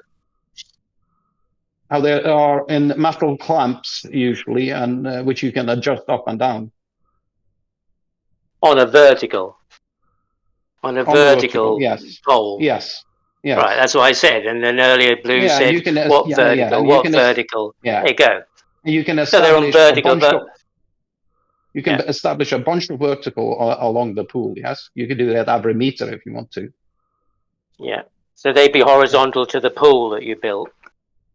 At that point. They'd be perpendicular to the horizontal of the pool you built. At that point. Yeah, the verticals. Yeah, at every point you're measuring, you make sure it's the vertical height above the surface of the water. But they're vertical, perpendicular, aren't they? Those rails. That's how you'd erect them, wouldn't you? You make with a a vertical, level or something, or you make a vertical, and then you adjust the height of the rail, so it's along that vertical, exact same height above the surface of the water. So does the pool follow the contour of the water as well, then? Pardon? Does the pool follow the same curved contour as the water? Or was that built horizontally? The rails are following the surface of the water. But not the pool? Well, the foundation of the pool doesn't have to be follow the... yeah, but the rail, the upright rails, the vertical rails are on the horizontal pool lying, side. Lying on, yeah, lying so on they'd the be side, vertical to that, wouldn't they? For each point you're measuring, you establish a vertical, and you adjust the height of the rails to be at the same height above the surface of the water as you do in the next step. If it's like 2 meters away or 10 meters away, doesn't matter that much, but you do that in steps. Don't they just adjust the pull? What pull? The pull for the boats. No. Like that's on a rig above it, right? And they pull it yeah, along, but that's they? Yeah, no. That's the reason why it has to be like that. Yeah, because but as the boat is moved, those rails are as for the the boat, rig, no, as, for the thing to pull the boats. yeah, it's that one is static. That's why the pool, the rails have to curve so that the ship model is at the exact same depth for the whole length of the pool. But yeah, but how? Right, there's a mechanism that pulls the boats in the water. Yes, there is. Right, that's the thing that travels along the rails. Yes, not the boat. The boat is hooked up to it, beneath it, fastened. It's not like you're dragging the boat. The boat is solidly fastened to the trolley that brings it along. So not free buoyancy on the boat then? No.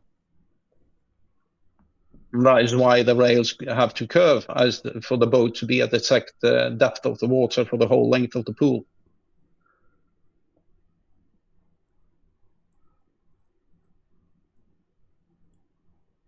Sounds like a specific weight thing for the boats. Specific weight thing doesn't matter. That the ship load on it. The ship you're pushing. Yeah, the ship it into the water at a specific. No. Right. Yeah. Well, I mean that's not really much way to test a boat. You want it to be able to see how it reacts in the water, don't you? Yeah. How do you think that? And how do you think they do? And how do you think they do? They just pull the boat. Yeah. And how do you think they do that?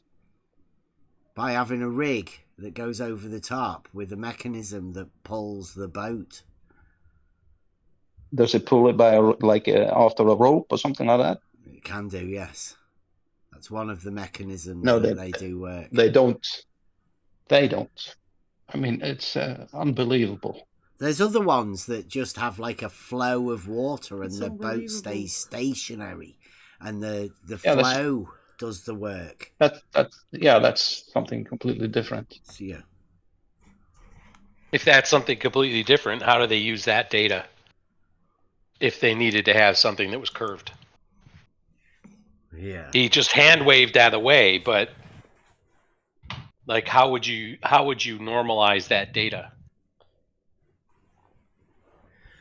Yeah, I'm just going to play the Blue Marble clip. What you have to take in mind is that while this guy's doing this, you've got Blue Marble and the guys also making, I call them geometric arguments, but using logic to apply geometric reasoning to reality. So that's what Blue Marble's doing in the background. And I'm pretty sure that this argument that Blue Marble made is going on in Stefan Mudd's mind right now. So this is Blue Marble making an argument. All horizontals are parallel and all verticals are perpendicular to horizontal.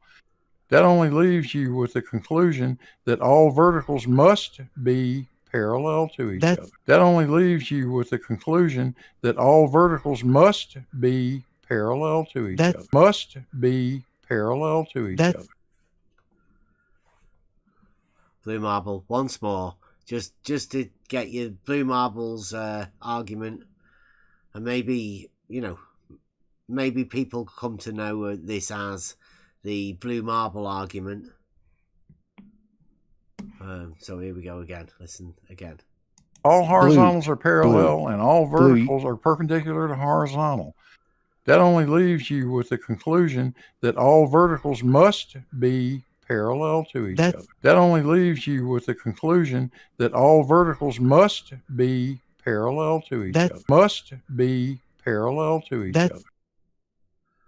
Must be Blue Marble science. So that's going on in Stefan Mudd's mind as we're talking about this. Yeah, they're just testing boats, and you're fixated on the rails for some reason. When yes, because hundreds of adjustments that they can make within the rig. They don't. Don't make any adjustments within the rig, the mechanism for pulling these boats or pushing them or strapping to them or keeping them under the water. I don't know. You're saying there's no other adjustments other than the rails? Because that sounds a bit ridiculous. I don't think anybody's going to go with that. Has nothing to do with it. The fact is that the ship must be at the same depth as it moves along the pool. Just posted a picture, you can at least see some of the uprigging, how they test the ship model. Earth drone text. So any other excuses you want to try to come up with to try to deny the fact that the rails in large ship model towing tanks curve at the surface of the water?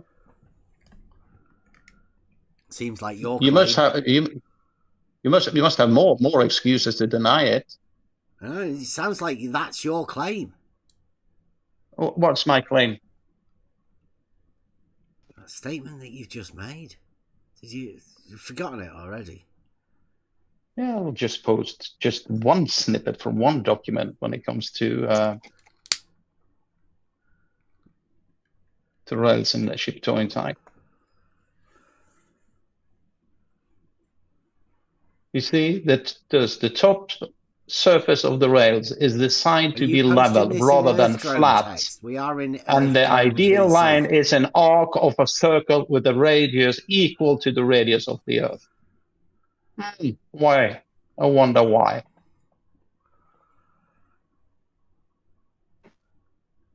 Oh, this is just one of. There are plenty of towing tanks in different sizes on Earth.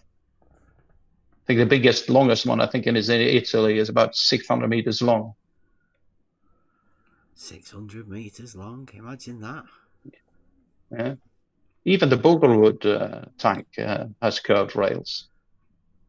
It's just the same. You can It's look like up if you that. put two 400-meter water levels together and overlapping by 200 meters. You know how big you get? 600 What? meters. Yeah. Yeah.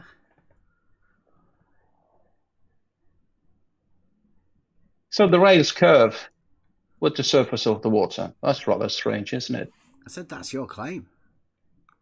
It's not my claim. It's the specialist who it's the specialist who design and build these large towing tanks. Claim. I'm just repeating what they are saying. Okay. Might want to How recheck did that stretch wire? How did they establish the stretch wire as horizontal then? I couldn't hear you. What was that, Bob? No, Blue. How? Oh, go on, Blue. No, if you overlap two 400-meter water levels by 200 meters, you don't have a 600-meter water level, Bev. Check your math. I didn't say that. Should we go back? Just for you, Blue. So the rails curve with the surface of the water. That's rather strange, isn't it? I said that's your claim. It's not my claim. It's the specialist who it's the specialist who design and build these large towing tanks. Claim. I'm just repeating. Back here. I think the biggest, longest one, I think, is in Italy, is about 600 meters long. 600 meters long. Imagine that. Yeah. Even the Boglewood tank has curved rails. It's just the same. You can It's look like up if you that. put two 400-meter water levels together and overlapping by 200 meters. You know how big you get? 600 What? meters. Okay. If you get two 400-meter water levels and you overlap it by 200 meters, do you know how big you get? 600 meters. The biggest tow tank apparently is 600 meters. The Realising Euclid Test, two 400-meter water levels overlapped by 200 meters. 600 meters. It's common. You don't make a 600 meter water level, and nobody suggested you did. Listen to it just again. 2 400 meter water levels together and overlapping by 200 meters. You know how big you get? 600 meters. So how big you get? 600 meters. Blue Marble Science comes back because he's a genius. Well, it's one way of doing it. Well, they did. It's in your citation. Yeah. As I said, that's just one example. Yeah, but how did they establish that horizontal, that wire? How did they get that wire to be straight and horizontal? Yep. Oh, they probably used some sort of equipment. Maybe a theodolite, auto level. Maybe. So that, they would be able to measure from that. Well, as I said, all the way along that horizontal, they would be able to measure any deviation from that horizontal, wouldn't they? Yeah. All the way along. And they do. All the way along. So all verticals to that horizontal would be perpendicular. No. Well, how did they establish a horizontal? They couldn't have had a curved wire because that would defeat the object. No. Everywhere's always lower. You establish a horizontal from one point, has to be. and as you move along, while a long stretched wire served as the horizontal reference. Yeah, and so if you could measure it accurately enough, what do you think if you had? How did they fix that wire then? Had a plumb line at the end of that string. Do you think that how did they establish a horizontal at each end of that line? Do you think that plumb line would be perfectly perpendicular to the horizontal string? Don't forget blues. Well, that would be the point of the wire, wouldn't it? Pardon? That's the point of the wire, for the wire to be stretched tight to be horizontal. But you'd have to establish that so that neither end was higher or lower than the other. Well, you establish a horizontal from one position using the local vertical, and then you string it along. Shortest distance. So the wire is also. Are you saying the wire is also lower at one end than the other? Did I say that? Well, no, I'm just trying to wonder because from what I understand, you can't establish a horizontal. What? The pool isn't horizontal, the water's not horizontal, the rails are not horizontal, and any horizontal reference only relates to one point. So how did they establish the horizontal for the straight wire from along its length from one end to the other? For this example, I don't know. But that's beside the point. The point is. No, that's the point. That's the point. What do you mean? That's the point. The point. Yeah, the point is, if you can easily, like with today's technology, you can easily establish a horizontal at one end, like using a theodolite. Yeah, but it's got to relate to the other end, and you said they can't, and they don't. No. All right, so if you establish a perpendicular at one end and at the other end another perpendicular, and you stretch this wire and it's horizontal, and you establish it's horizontal, then both of those ends are at the same elevation, aren't they? Not sloping, it's horizontal. Yes, then that string would not be perpendicular to the verticals. What are the verticals end of the? So how did you establish a horizontal then? Yeah. It's just like that. In fact, as you mentioned it's in fact it's a sort of a practical demonstration of reciprocal symmetry angles. There you go. See, this is okay. So the straight wire is curved. So any other suggestions how to try to deny the fact that the rails curve with the water? Teach Elder Bear, because he's new to this, right? teach him how we prove the globe with reciprocal zenith angles, particularly pertaining to this tank, let's say of 600 meters. Go on, explain to him how the reciprocal zenith angles works. Globe proof. Well, we know verticals diverge by distance. The further away they are, the more they diverge from one another. They are not parallel. They established a horizontal with a stretched wire. Forget the wire. We got more, much more. Well, have to. This is key. This is key to this whole thing. Well, because you said that's not possible. Let's do that then. And yet they use that as a reference. You establish a horizontal at one side of the pool, reference. And you make sure that that string is parallel to that horizontal you established.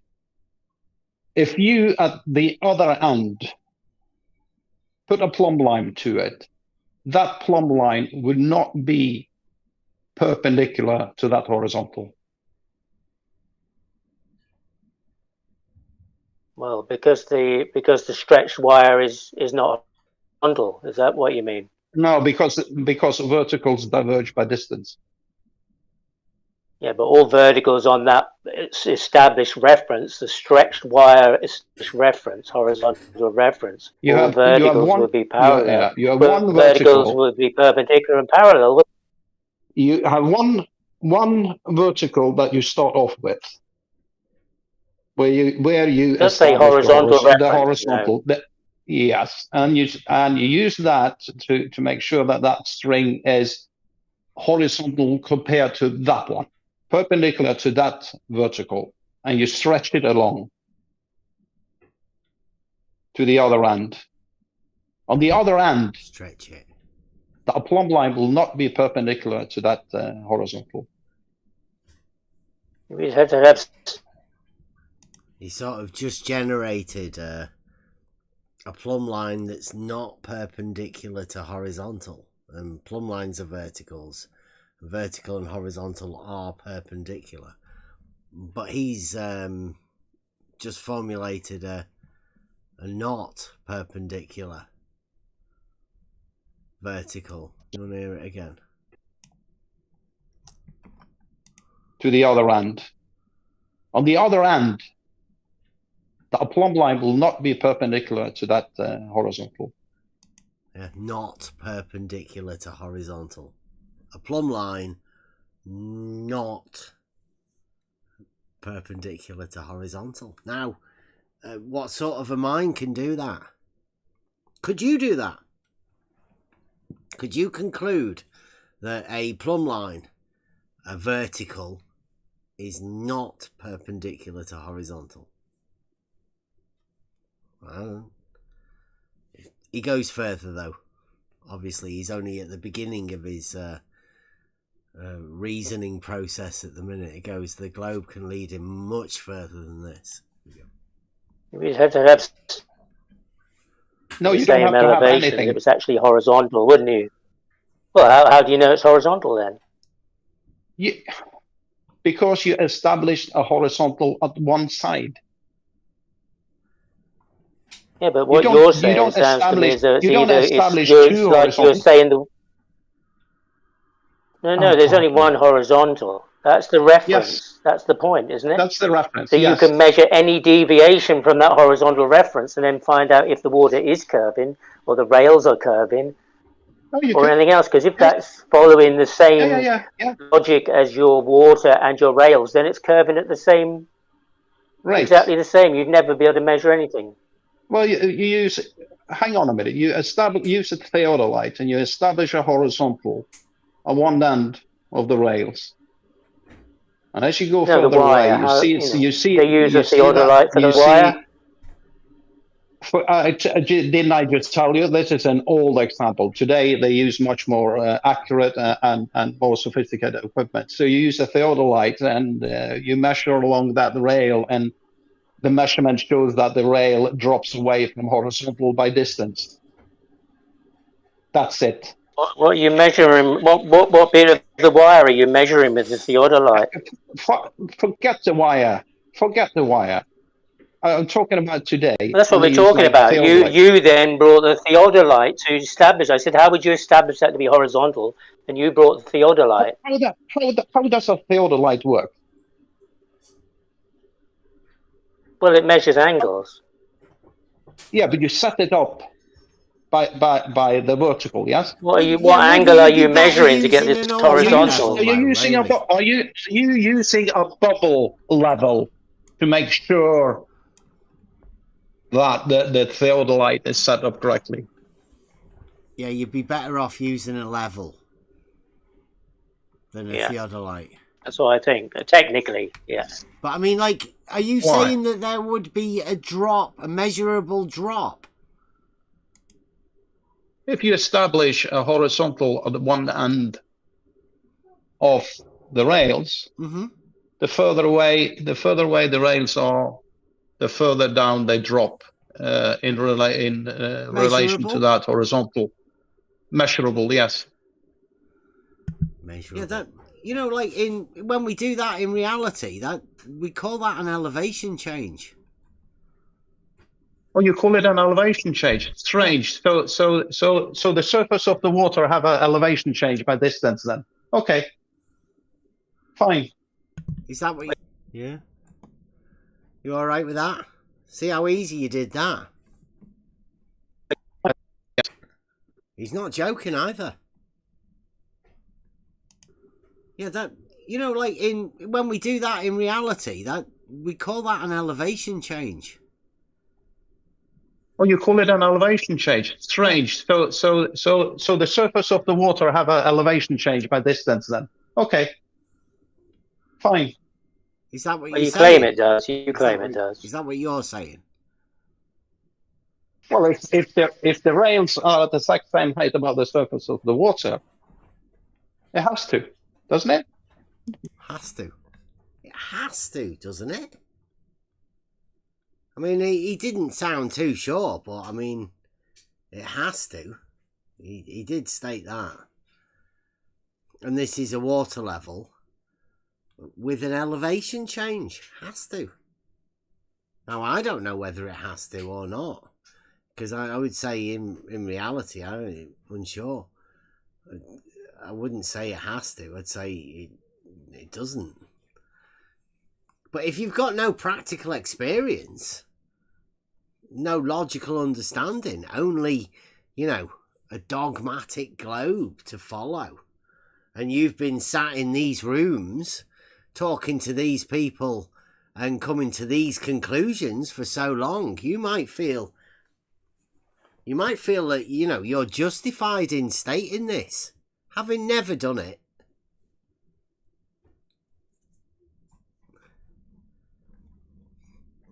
You're about to find out now. You know Jesse Kozlowski?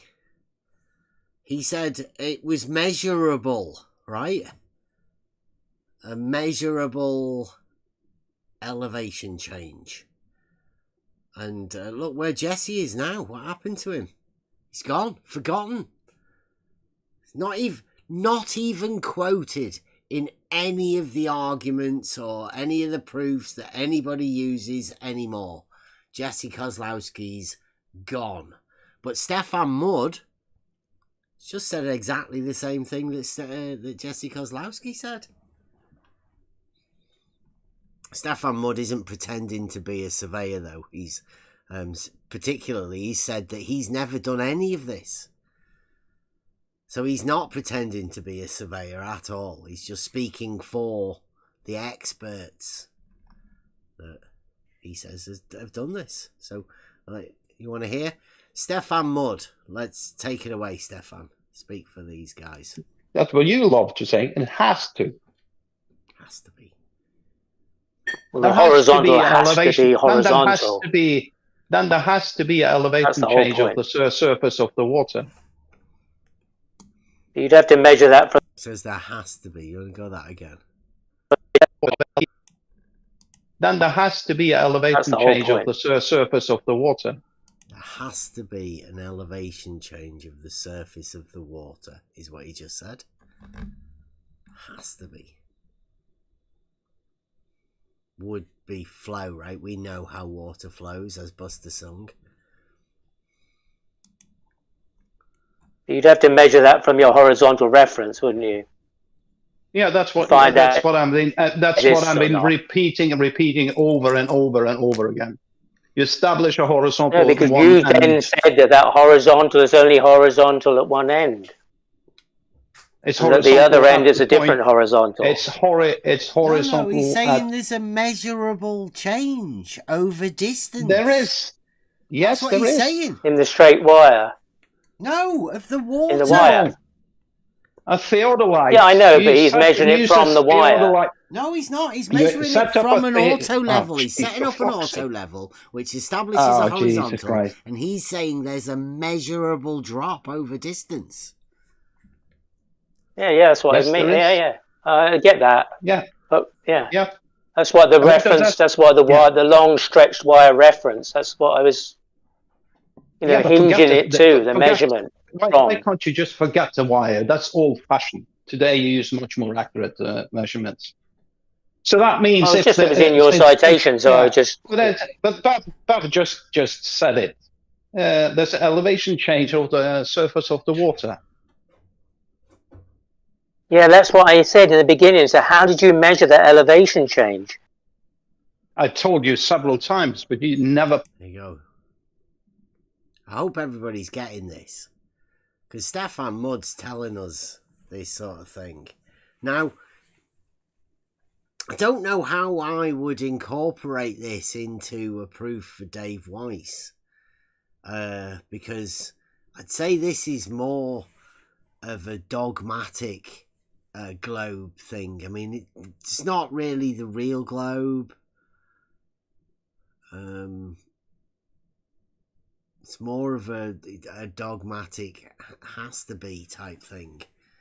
But he is claiming that there's a measurable change of the water level, which means, obviously, a water level is two ends, and he's saying there's a measurable change between the two ends of the water level, obviously dictated by the distance between them.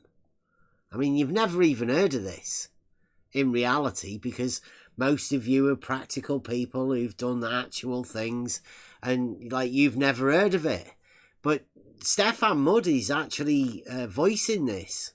Now, he's obviously never done it, because he'd know that it just sounds like a load of bullshit. But Stefan Mudd's one of the leading globe gangsters. This is his particular forte. He's taking the lead in this conversation. And much like Jesse Kozlowski, I think he's going to have to disappear again. Oh, I'm not too sure. Nobody's going to support him on this. It's just a delusional person rambling about some crazy shit. But this is where he put himself. Paid any attention, did you? You were just looking for. I did, and it was clarified in your citation that they established a horizontal reference with this stretched wire, and that's how they measured it. That's one. That's why I was asking you, where is your horizontal reference to measure your elevation change? He's saying, right, Christ. Level is a measurable elevation change from horizontal. Isn't it strange though that you have elevation change is level taking along, yeah. He's saying there's a measurable elevation change of level. There's over distance. From the rails drop from horizontal.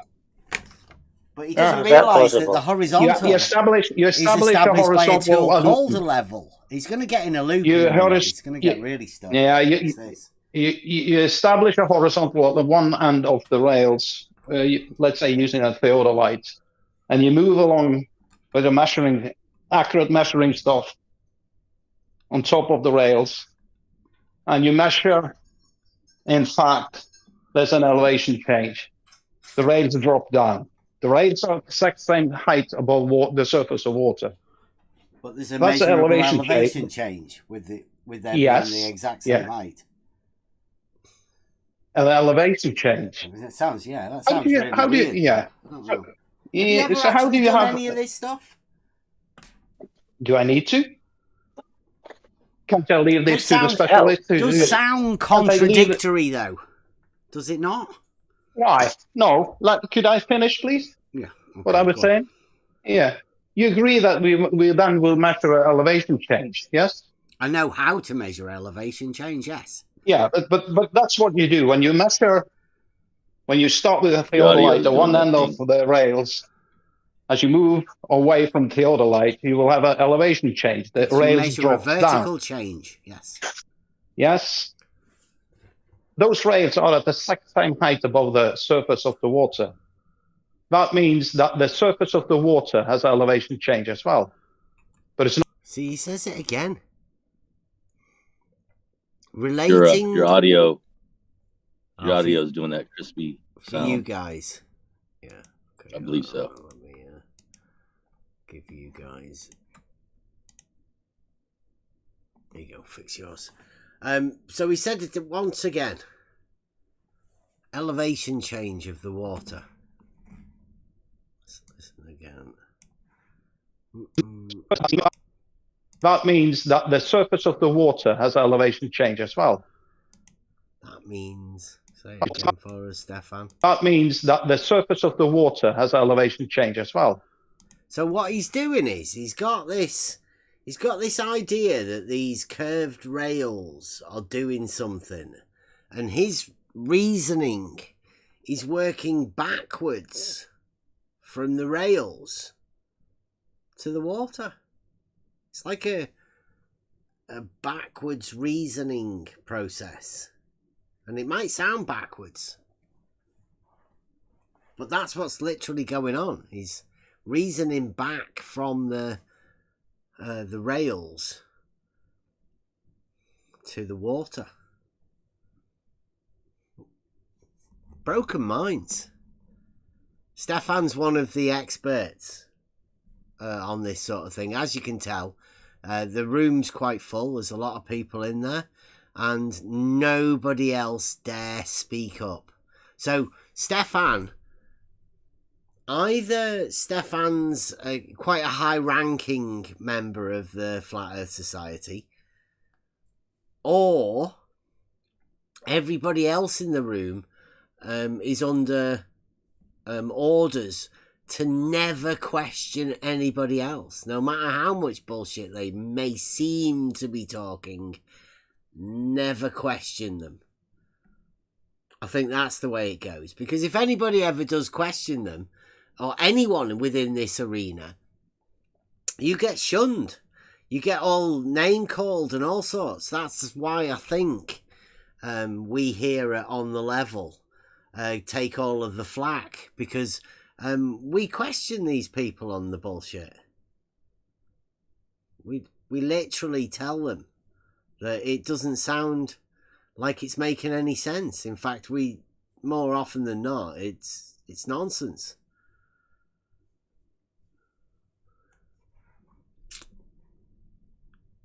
But it's not flowing anywhere. It'd have to be. The water is still. So he's got still water with no flow, yet he's got an elevation change. Now, what I've just said to him, it does sound contradictory, because an elevation change without any flow is contradictory. We know how water flows, and it flows from high to low. So if there's an elevation change, then the water would flow. But he's just said there's no. Let's do it again. That means that the surface of the water has elevation change as well. But it's not flowing anywhere. It'd have to be. The water is still. Pardon? What? Even though it's got an elevation change, I mean, it's got to flow if there's an elevation change. Elevation change both ways, though, right? Yeah, yeah, that it'd flow away from the middle, wouldn't is reciprocal. Yeah, so explain to me then why the water doesn't move to the lowest point. What he's just done there, once again, is called a subversal. We've named this. I think what the problem is, he's talking nonsense. He's been questioned on it, and he doesn't know how to answer it. So his direct response is to ask the person that's just asked him the very same question that they've just asked. It's like, how does that work? And he short circuits and asks, how does that work? You want to listen to it again in real time? Got to flow if there's an elevation change both ways, though, right? Yeah, yeah, it would flow away from the middle, wouldn't it? Is reciprocal. Yeah, so explain to me then why the water doesn't move to the lowest point in relation to that. In relation to that, the horizontal, the horizontal you start. Condition. Just asking a question: How does the water not flow? Simple answer. It's at its horizontal condition. There's no flow because it's not flowing anywhere. There's no elevation changes. No measured. So you set up a horizontal using a theodolite, one end of the rails, and you measure the rails to set up horizontals. I think you've got that mixed up, but. So a theodolite does not measure angles from horizontal. Establish horizontal, right? Again, it's quite funny to listen to the way they do this afterwards, because when you're in the actual conversation, you're not aware of this sort of stuff, but afterwards. So just be aware that if you're in these conversations, it's worth pointing these things out if you see them. They'll always deny them. Listen again. So a theodolite does not measure angles. So I was saying, a theodolite does not establish horizontals. And his question to me, so a theodolite doesn't measure angles? Listen. Using a theodolite, one end of the rails, and you measure the rails to set up horizontals. I think you've got that mixed up, but so a theodolite does not measure angles from horizontal. So a theodolite doesn't measure angles. No, it doesn't establish horizontals. Doesn't establish horizontals. No. Okay, let's do auto level then. It doesn't matter really. You just some sort of equipment you need to establish a horizontal. The best thing for measuring elevation changes. Yep. You try auto level, which is good. So you set up that auto level, one end of the rail. No, it's not. It's not. You don't require a sight line or anything with auto level. No. So he doesn't like the idea of water levels. I think, is it called agoraphobic? People that don't like water. It may be that. So he's trying to ask for. He thought a theodolite was a tool for establishing a horizontal. I pointed out to him that levels are the tools that establish horizontals. So he then wanted an auto level, and I said for long distances, a water level's the best tool, and he doesn't like the idea of water levels for obvious reasons. I don't see what the difference is though. You can use a water level to check an auto level. So you establish a horizontal, let's say by auto level, at one end of the rails, and you move your measuring staff along the rails, and you clearly measure a drop. There you go. So you get you've got an auto level, like he says, and you move your measuring rod along the thing, and he says, what did he say? You clearly... He's never done it himself, but this is what he says. Along the rails, and you clearly measure a drop. You clearly measure a drop.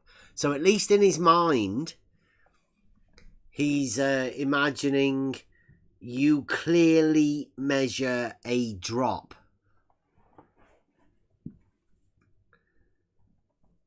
I hope there are some surveyors that are out there.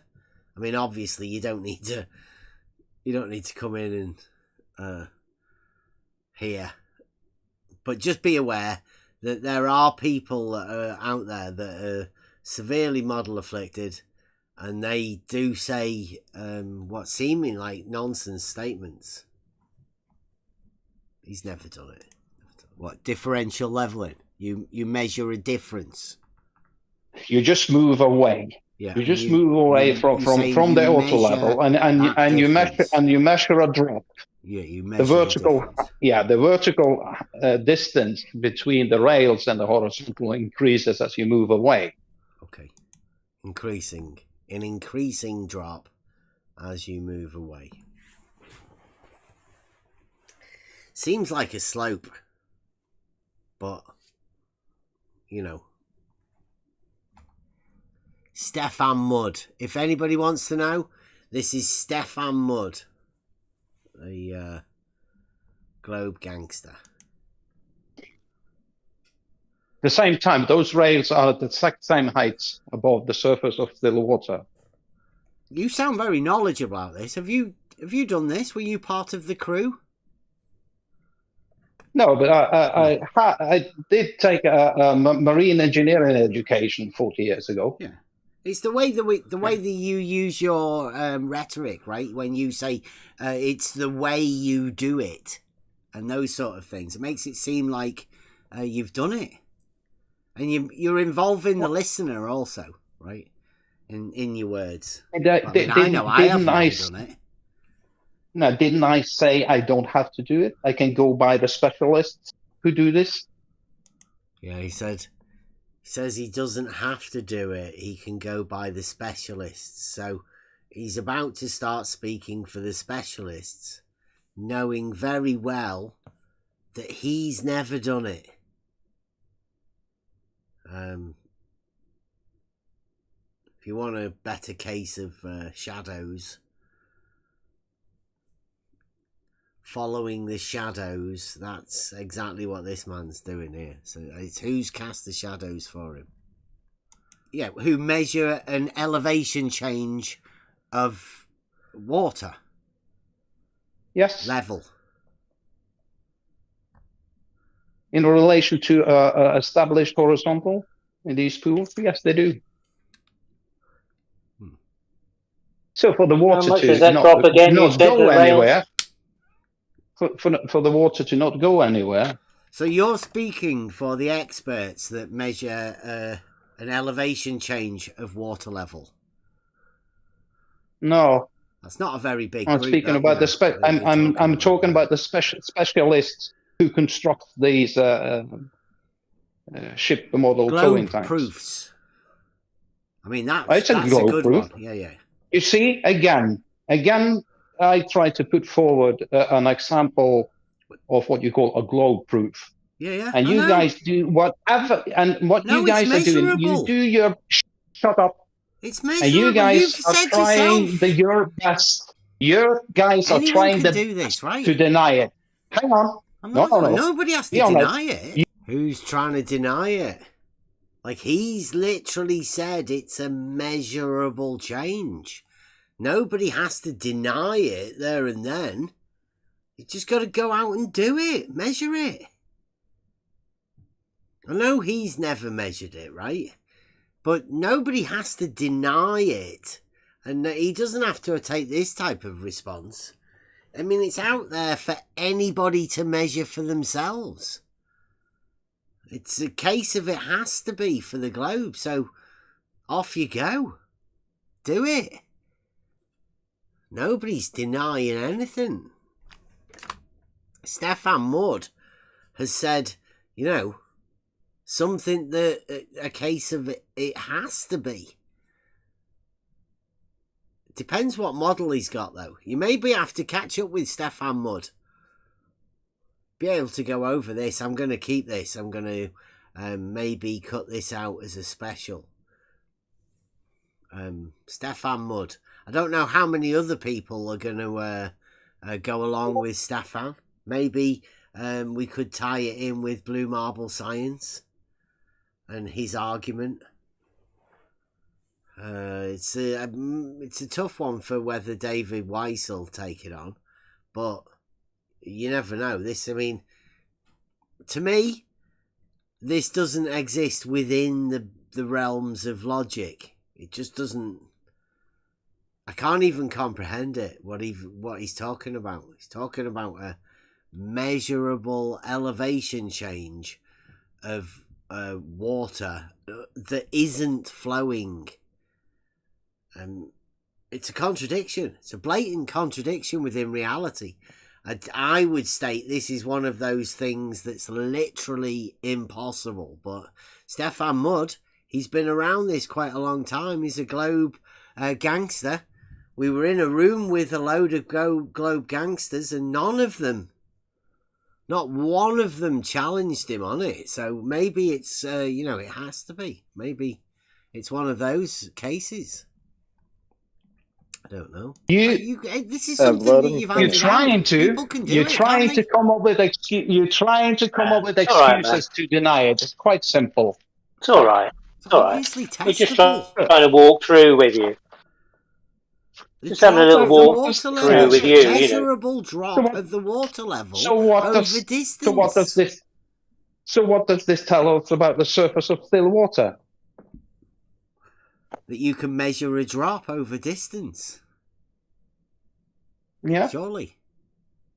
Well, obviously not you, but obviously the experts. Yeah. The experts who measure the drop of which means unless the water is curving. Wait a minute. Can we say the drop of non-flowing water over distance? Unless the water is curving with because people might think it's got a flow and it's affected by gravity, it would end up flowing to one side of the pool. Would you agree? If there's an elevation change, so it's dropping away from the horizontal side of the horizontal. You establish a one side of the pool. Is that a language barrier thing? It could be. Yeah, I don't know. My English is within a pool. My English is a hell of a lot better than your Norwegian. Are you Malaysian? Non-existent is my Norwegian. I think it makes the horizontal reference far more important, seeing as you haven't done it, because we only have the citation. As you haven't done it, we can only refer to that. Yeah, so that is important. How they established the horizontal. You're saying they didn't do it that way. There is the excuse for the denial again. That's what so happened to obvious. Jesse Kozlowski said that and had to go. That was the last we heard of him. You wonder He never made why? a public appearance ever again after saying that. You wonder why? Because it says it's a horizontal reference. What's wrong with that? So what's the issue with that, Stefan? It's a horizontal. They established a horizontal reference in order to measure the curvature. Yes. So they didn't establish a curvature to measure the curvature. They established a horizontal reference. Yes, they made sure the rails were at the exact same height above the surface of the water, still water. Then you can establish a horizontal at one end, and you measure the rails to drop by distance. Yeah, but I asked you, didn't I? I asked you how did you measure the curvature of the water, and you talked about floating in a bit of polystyrene or something. But in actual fact, they used a stretched wire and established a horizontal. In that example, yes, but today they use much more modern methods. So why are you hung up on that string? And does because it matter? It establishes a horizontal. You establish one single horizontal reference frame. And you measure it establishes a horizontal reference, and all along, and you measure that one. You measure whatever in reference to that horizontal. But all along, you saying it's not possible to establish a horizontal reference. What? What did I ever say? Along a length that relates from one end to the other. Well, you said they curve. You establish a horizontal. One end will be higher than the other, but they did establish a horizontal reference with a stretched wire. They actually did it. So they could establish a horizontal reference. They can establish a horizontal reference frame wherever they want. In the end, in the middle, 3/4 of the way, 1/3 of the way in. And what's your problem with that? From one end to the other. No, the horizontal from one end to the other. You establish a horizontal, which goes from one end to the other, and you measure the elevation change of the surface of the water in reference to that single established horizontal. Is that how hard is it that to understand? Because the horizontal reference is established as horizontal, not curving, not being different from one end to the other. Yeah, they are different. Actually, an actual horizontal reference, like we all know what that is. The horizontal established on both sides will not be parallel to each other. They're not horizontal. They are horizontal from that reference point, from where you establish. Yeah, so let's say you're saying that you can't have a horizontal. It's only horizontal in the middle or from one end that doesn't relate to the other end. But they established a horizontal reference, they said. So when you establish a horizontal using equipment, that horizontal you made at a specific point, yes? From one point to another, all the way along, yeah. No, you establish a horizontal at one position. Yeah. Yeah.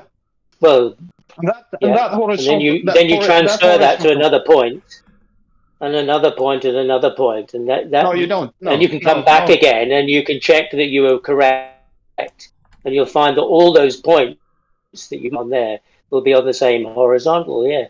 And that's how I imagine they established horizontal reference when they said they established one. But you're saying that's not possible to establish a horizontal reference, and that confuses me. Oh God, do I have to repeat myself again? You establish one horizontal, let's say on one end. You establish a horizontal at one end of the pool. You use that as a reference. Yeah. Yeah, and then you move.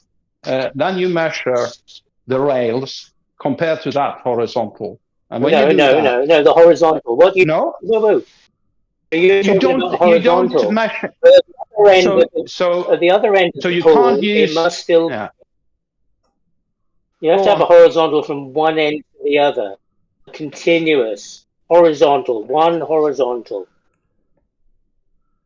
Yeah, and when you compare the rails to that horizontal, they drop away. Yeah. So how did they establish that horizontal reference? You can use an auto level. To relate everything else to it. You can use an auto level. So no point being higher or lower than the other. Horizontal. A horizontal. You establish a horizontal line. Let's say using an auto level. That is a horizontal line. Yeah.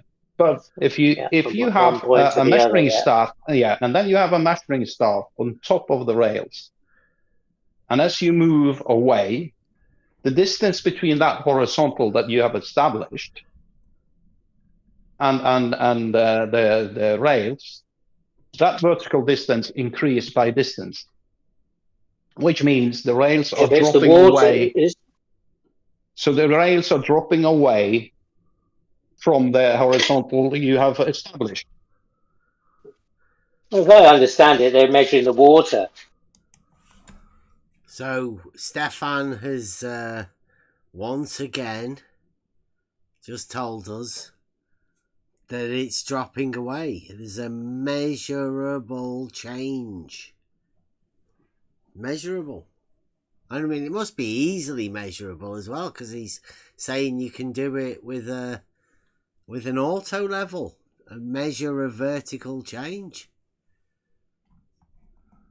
Must be easy to do. From that horizontal reference. And then they're relating the railings to the water, you're saying?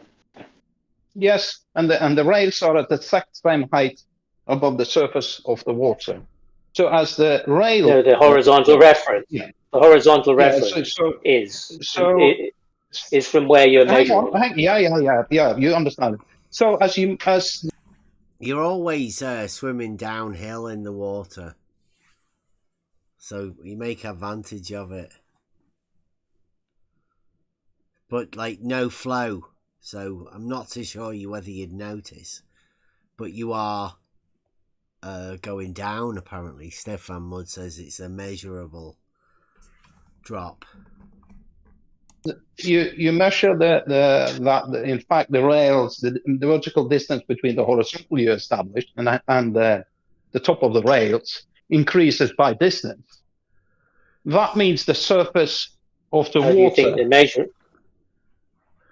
Then the surface of the water drops away as you move away from where you establish your horizontal. Yeah, the vertical. So the water curves away from horizontal. Yes. But it's higher in the center when referenced to either end. No. Yeah. It drops away.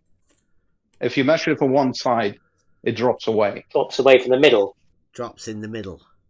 Drops away from the horizontal as soon as you start moving away from where you establish your horizontal. What about when you go to the other end? It mirrors that, doesn't it? But the middle's not lower than the either ends. Yes. Right? Yes, it is. It is. Ooh. Oh, if you reference it, hang on. If you reference it to a horizontal established at one end, the middle will be lower. What about reference to the horizontal at the middle? Then, as you look both ways, it will drop away from you. So it will be higher. It's the same thing. No, everything will be lower. Only from the center is it higher. But at each end, you've got to visualize it being higher, but it's not actually. If you're on the top of the ball, you're always how on can the top. anything be You're higher? Always on the how top can of the anything ball. be That's higher? One of the rules. Exactly.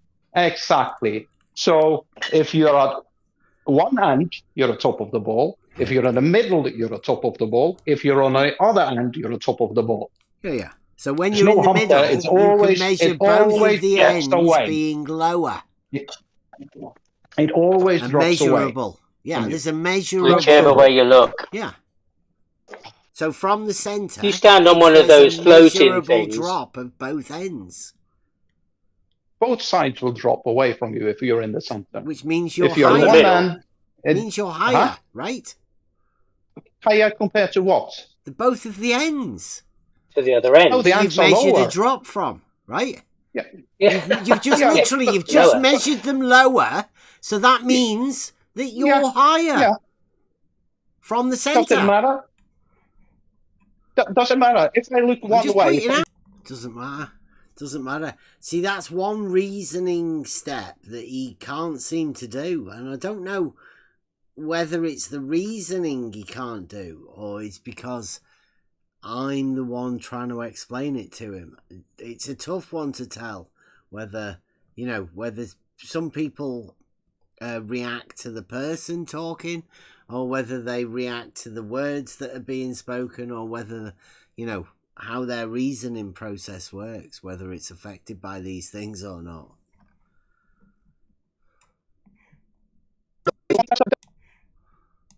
doesn't matter. If I look one way from the center. Yeah, I'm just pointing out. Hang on. If I look one way from the center and it drops away, yes? You turn around and it drops away as well. Measurably. Then you are on the top of the ball. Measurably, yes. Yes, you're on top of the ball. Yeah. Yeah. So it drops away. No flow drop. It drops away. Yeah, with no flow. Yes, with no flow. The water is still. Are you really saying all this? The water is still. Buster's got a song that says, "We know how water flows." And it curves with the rails. And it curves with the rails. That drop. That's how we know how water flows. But why doesn't it? Why doesn't it flow from higher to lower? But you've got a measurable drop. I don't know. Like, yes, and why isn't really a drop? Why isn't it? Perhaps you're imagining a measurable drop. There is perhaps that's measurable. Are you allowing for that? I think that. What was the Sagittarius of the Boulderwood? Is there a chance that you're mad? No, Sagittarius. It's. I think the chance that you are trying to do your best to deny the fact that rails in large towing tanks curve with the water. That's what you're trying to do. You've just I'm said not that the there's mad a one. measurable drop of the water. You said that. Because if there is a measurable drop of the rails, then there will be a measurable drop of the water. As the water is at the What's your explanation? Distance. Was that logic? That I'm pretty sure he did an if then. You said that because if there is a measurable drop of the rails, then there will be a measurable drop of the water. Yeah. If there is a measurable drop of the rails, then there would be a measurable drop of the water. Stefan Mudd has just formulated an argument. Testable. As the water is at the What's your explanation? Distance. He's using it to justify his statement that he came up with at the beginning. The rails are at the exact same height above the surface of still water. And if the rails drop away, but the water must drop away. What's your explanation for the water not flowing then, given that it's higher in the middle? It's the spherical Earth model, potential and gravity. Is that a vertical drop? But the whole physics of it, that's... Yeah, vertical drop, a measurable elevation change. Yes, and the water is not flowing from one end to the other. How is that possible? Oh, like I say, Jesse Kozlowski had to just do one. He disappeared after saying that. I don't care. Why do you always bring in other people? Because he was pretending to be a surveyor. You're not. Like, you've never done any of this. You're just imagining it. Well, I'll much prefer going by the experts who constructs and use these pools than you. They're imaginary too, right? To you, those people are also imaginary. Are they? You've never talked to them about what they did. Oh, I have. You've talked to somebody about measuring the drop of the water level over distance. When I was on a university in Trondheim, we were in the small pool in there.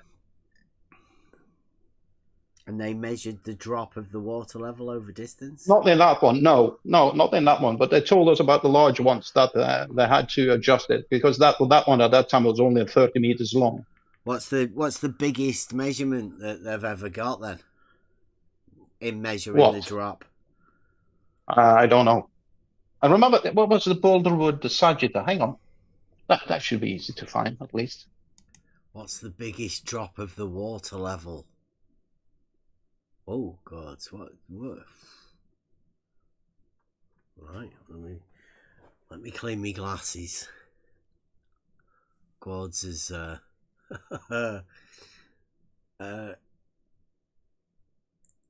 curved water can be measured by the difference in angles between the still water surface and two different auto levels. Earth can be measured for flatness by using a lens through a sextant to an apparent horizon, which is worse.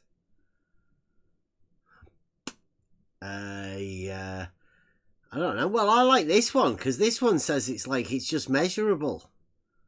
You can measure an elevation change of the drop of the water. All you need is a water level, right? And one of them, presumably the one that you start at, will be the high one, and the other end will be lower, measurably. Stefan Mudd, 2024.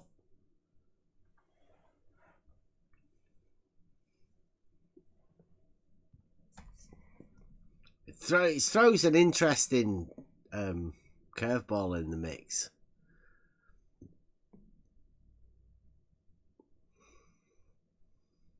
But they both can measure it. One's just measuring an angle, which, I mean, anybody can do. In fact, it's on the chat there. McToon's been showing Shane how to measure angles, or no, how to distance measuring an angle to not quite the bottom. I don't know what McToon's trying to get out there either. It's all very strange. What, you'd go for the Sagittarius? Like, wouldn't you go for the full drop? Why not use the full quadratic? Learn from Rumpus. Give us your Rumpus poll. Go on, what's the biggest Rumpus poll? Let's see if we can find it. Should be down somewhere. What's the biggest Rumpus poll anybody's ever measured? Right. Yeah, and the Sagittarius east to west oriented, it's like 130. It's about 0.6 millimeters. What's the Rumpus poll? A master spirit level with a precision of 0.02 millimeters per meter is used for roll adjustment. That's 0.3 the no efficient line with such that blah blah blah and so on.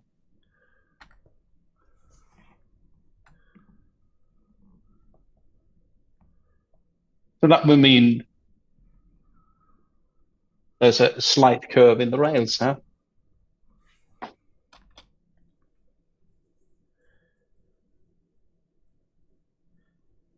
So you said one end is lower than the other? Yeah. Depends where you establish your horizontal. Vertical drop from the horizontal. The horizontal's at the initial starting point. Yeah. Yeah. And if you go to the lower end and look back, would you look up or down? You would look down again, of course. If you establish a new horizontal, it would drop away from it. Who knows?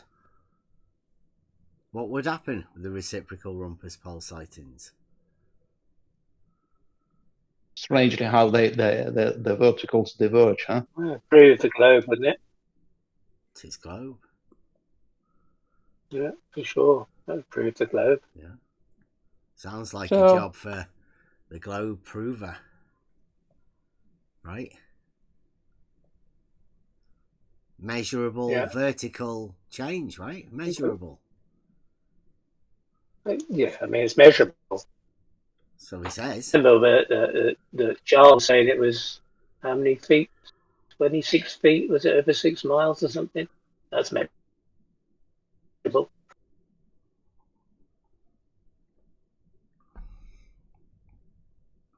Yeah. Well, I mean, they're doing the pools, doing the little tanks. 600 meters is, that's. It's really what was the drop, Stefan? Who have we got in here? We got any? Who's the quite a drop. who Over are the 600 good meters. globe calculators? Right? Who knows? What's the drop over 600 meters? Measurable. Was it Stefan? Do you know, Stefan? 600 meters when they measured it in that tank. On the 600 meters one? No, I don't know. You did before. I'm pretty sure you spoke about it. In Japan, it's got a 400 meter one as well. 400 meters. Do you know what the drop of the water level over 400 meters? Let's see if they have this. The elevation change of a water level over 400 meters.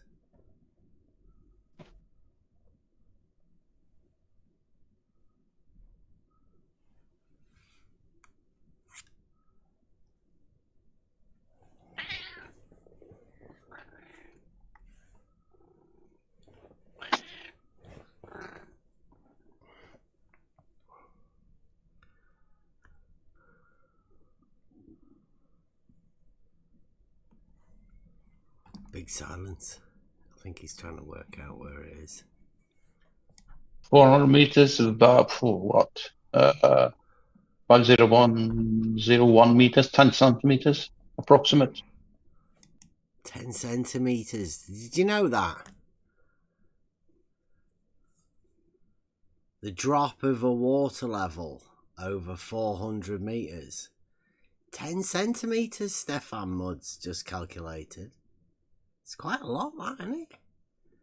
Not surprised it's measurable, right? You'd easily be able to measure 10 centimeters over 400 meters.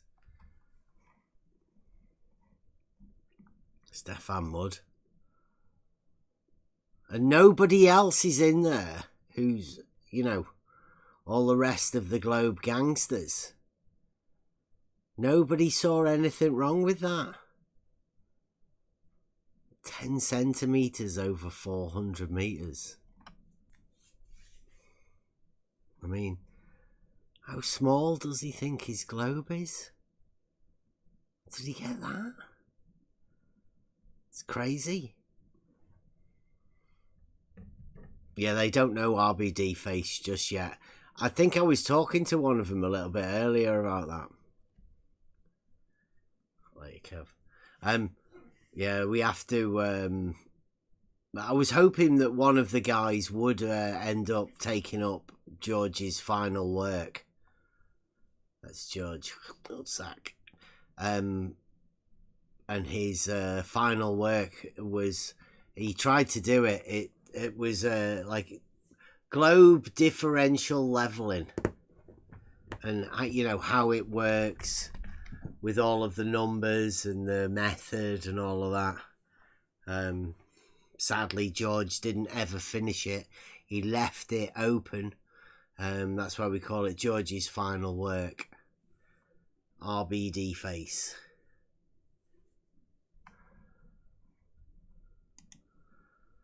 To go back over it as some. That's easily measurable, right? 40 sure. It should be 10 centimeters. It should. Yeah, well, I just plugged in some numbers on my calculator on my phone, so it might not be absolutely. Yeah, 4 inches is 400 meter water level.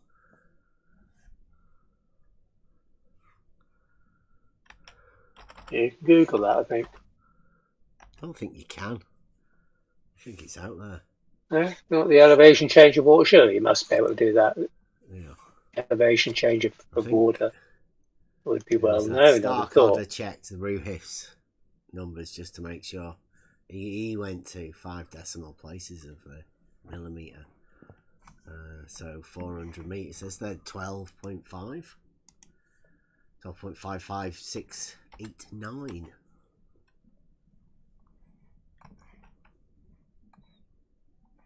I don't know. When you get the experts on the, you know, doing this sort of stuff for us.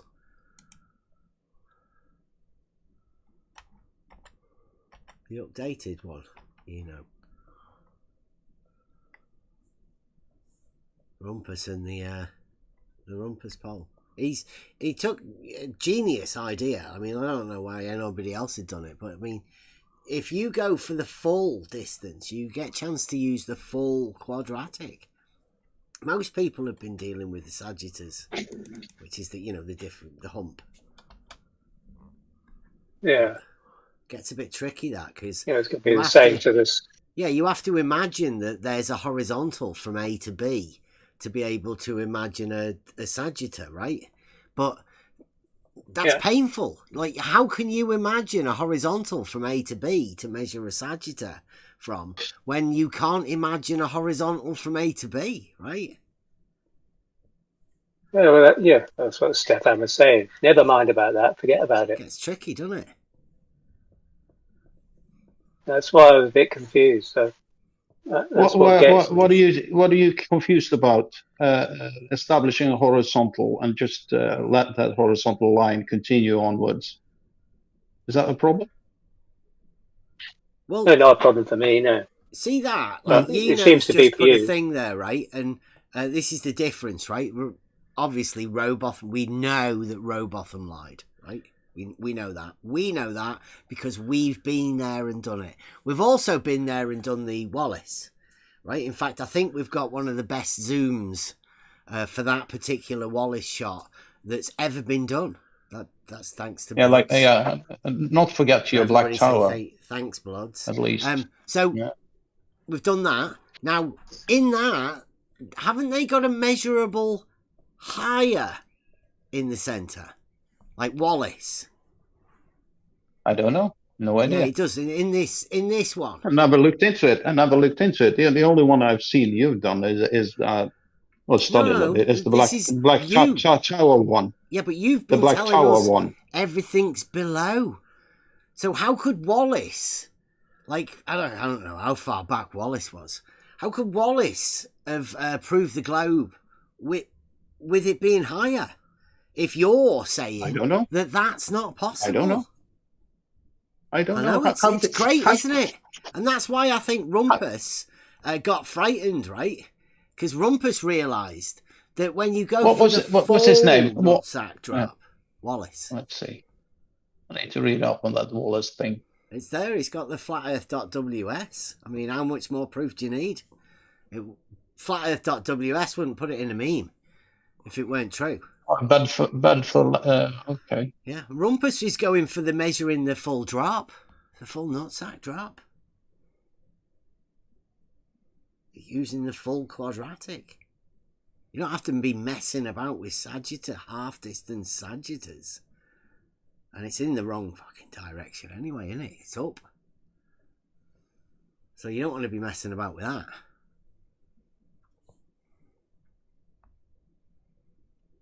Rumpus pole sighting. It's the future of the globe. Has to be. And who can do it? On the level. Oh, so it was probably time was just 8. What 8 feet? Hang on, 8 inches above the water. Camera for the robot. Yeah.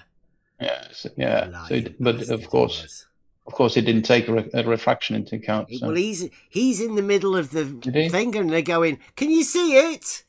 And he's going, "Yeah." It's like, "Oh, are you sure?" "Oh yes, I can definitely see it." Yeah.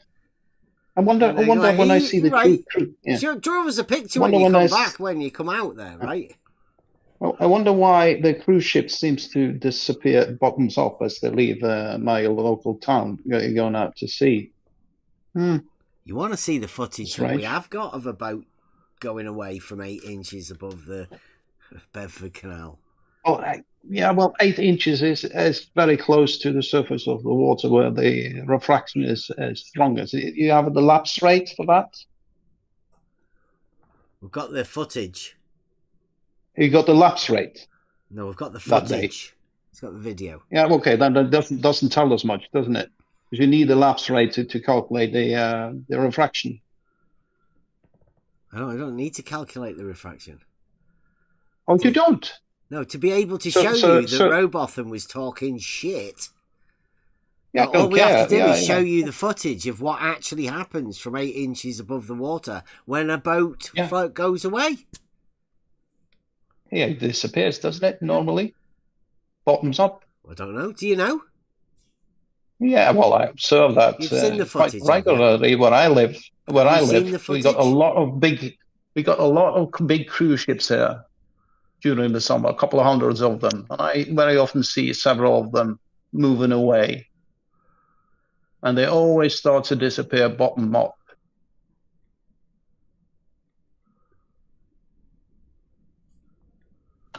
And this is just like an island, what is it, 37 kilometers or so from me? I live down by the sea. When I'm down here, I can't see the houses down by the seaside, but they got this hill about less than a kilometer away from me where I very often drive over. When I'm on the top of that one, I can see the houses. So why do they drop below the horizon when I'm at sea level? If all horizontals are parallel to each other. All horizontals are parallel. Are they? Yeah. So in reality, it is on the real globe as well, right? Yeah. So if we compared our horizontals map, we could do that one way or the other. So you are claiming that the horizontal that I established in my position would be parallel to the horizontal you established at your position.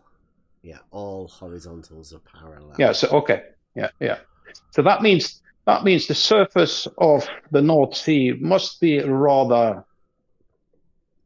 I would imagine it's rather choppy. Yes, but the average of the North Sea then from me to you must be a horizontal. Shut up. Must be a horizontal plane. Don't you agree?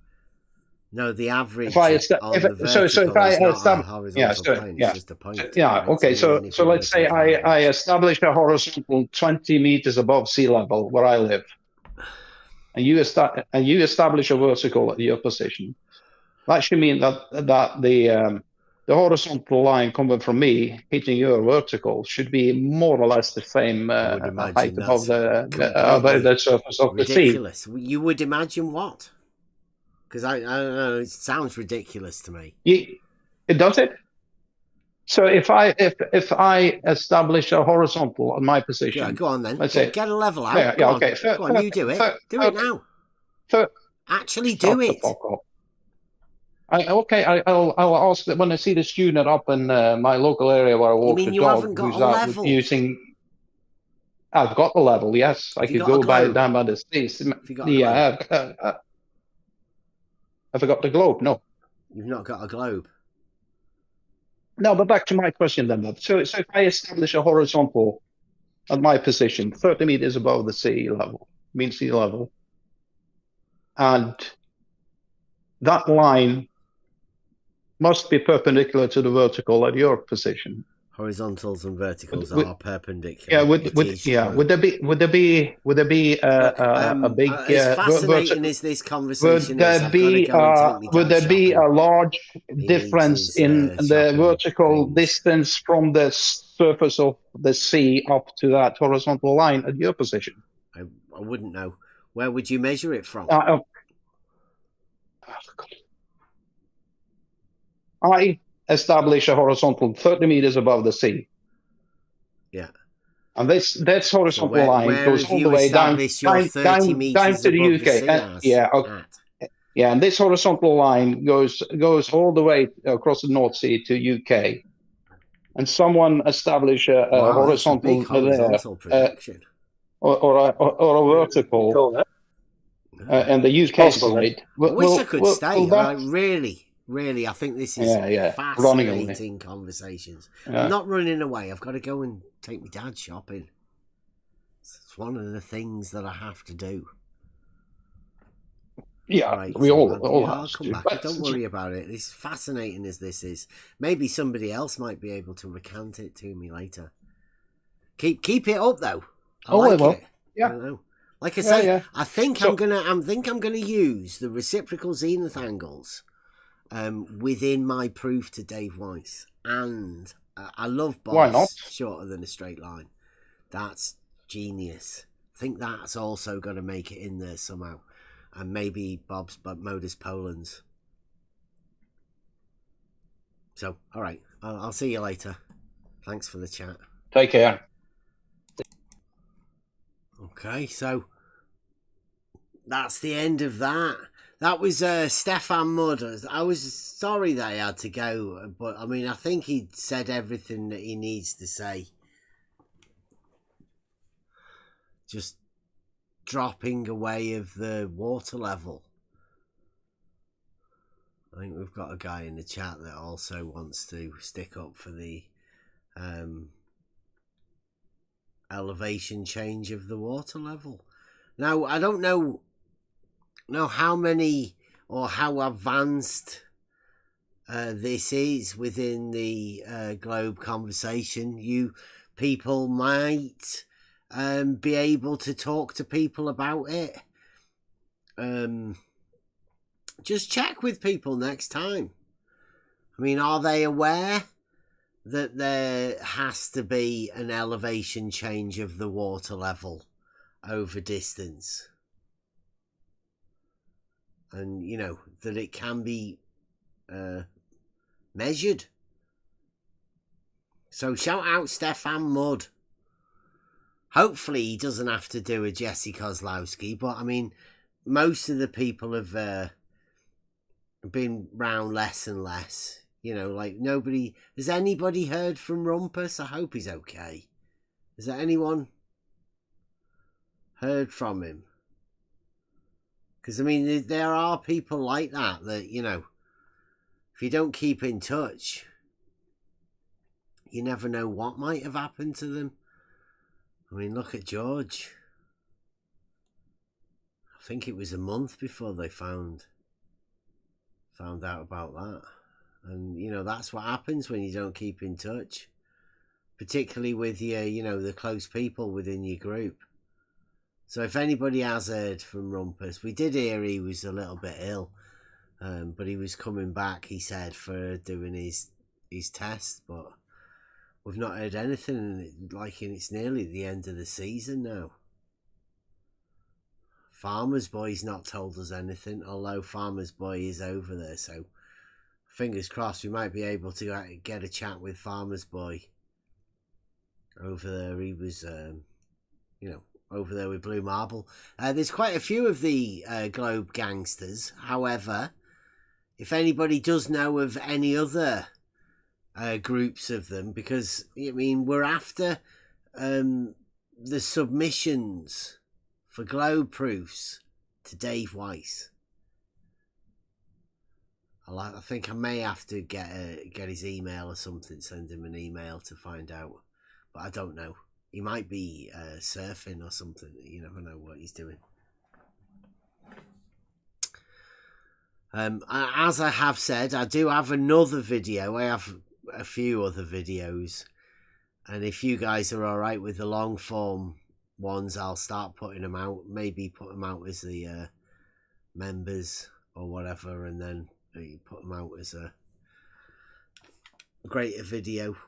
There's a lot of discussion about, you know, the Globe proof and Dave Weiss and, you know, what these guys have submitted and what they think of, you know, proof and loads of different things like that. I don't know how interested people are in the types of conversation. Seems to be that they get a little bit scared having these sort of conversations. They do want to accuse people of all sorts of different things, and they want to label people with, I mean, whatever. I don't know for what reason. It doesn't stimulate any more conversation. It just seems to shut it down, really. It takes it into this area of nonsense where you're trying to defend yourself for being something that, you know, you've never done, never said, or anything. There's quite a few strange occurrences like that. Oh, Do you want to hear to this one before we go?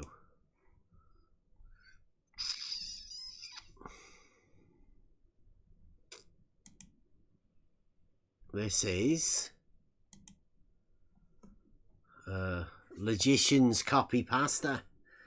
See what you think. Take it you know what a copy pasta is. It's just a copy paste thing. Is a reply over the internet to somebody who says something. So this is the Logician's copy pasta. What the fuck did you just unlikely assume about my epistemology, you hairdressing dogmatist? I'll have you know I am a master of unrefutable logic, and I formulated countless irrefutable proofs before breakfast. I am formally trained in the highest forms of conclusive and deductive reasoning, critical analysis, critique, and the absolute formulation of unrefutable proofs. I have logos, the Elentius and Ludwig Joseph, Johann Wittgenstein as my spirit guide. You are nothing to me but another flawed argument. I will refute you with precision, the likes of which has never been seen before, mark my words. I'll expose your model affliction, drop you off the bridge of fools, and have you swimming in a paria forever. You think you can get away with spouting those paralogisms to me over the internet? Think again, dickhead. As we speak, I am unraveling your entire line of implausible reasoning, so you better prepare for the undeniable, refutable logic and fucking numpty, the rebuttal that wipes out the irrational thing you call your argument. You're done, little buddy. I can dismantle your self-contradictory dogma in over 333 ways, and that's just with pure reasoning. Not only am I extensively skilled in formal logic, but I have access to the entire arsenal of Euclidean principles, and I will use them to obliterate your weak-ass unscientific claims. I have proofs, whereas your illogical honest considers them pseudoscience. If only you could have known what unholy retribution your little absurd argument was about to bring down upon you, maybe you would have held your tongue, but you couldn't, didn't, and now you're paying the price. You preposterous wank stain. I will shit reason down on you and you will drown in it. You're fucking done, kiddo. You're fucking done, little buddy.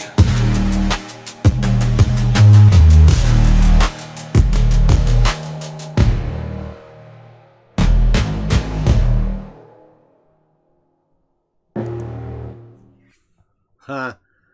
2 minutes. It's a short one. You'll be able to get it on Twitter. So if anybody wants a copy of that. It's called the Logician's Copy Pasta.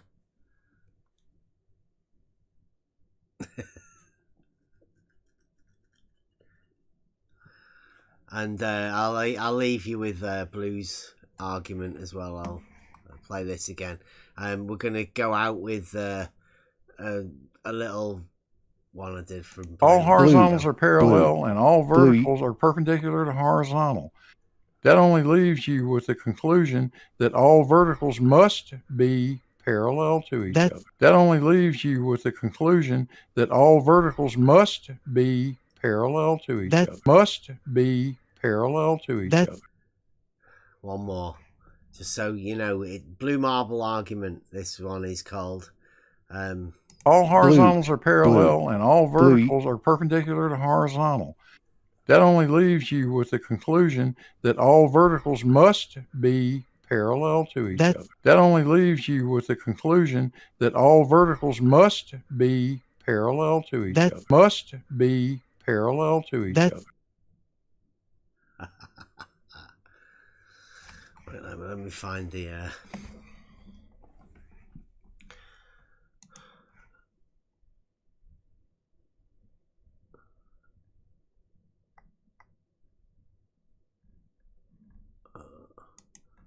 It was a You Don't Understand. This is the one. Here we go.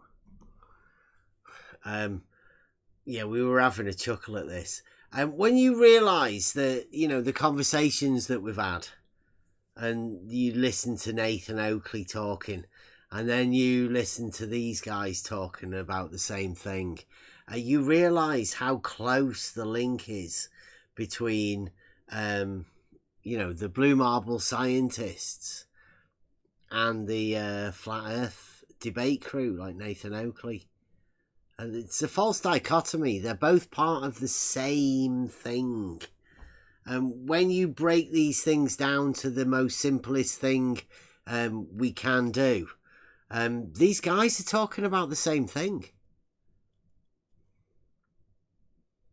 Okay, so I mean, I don't know when we're going to be back. Tomorrow, maybe Friday. I'm not too sure. I don't know what's going on, to be honest.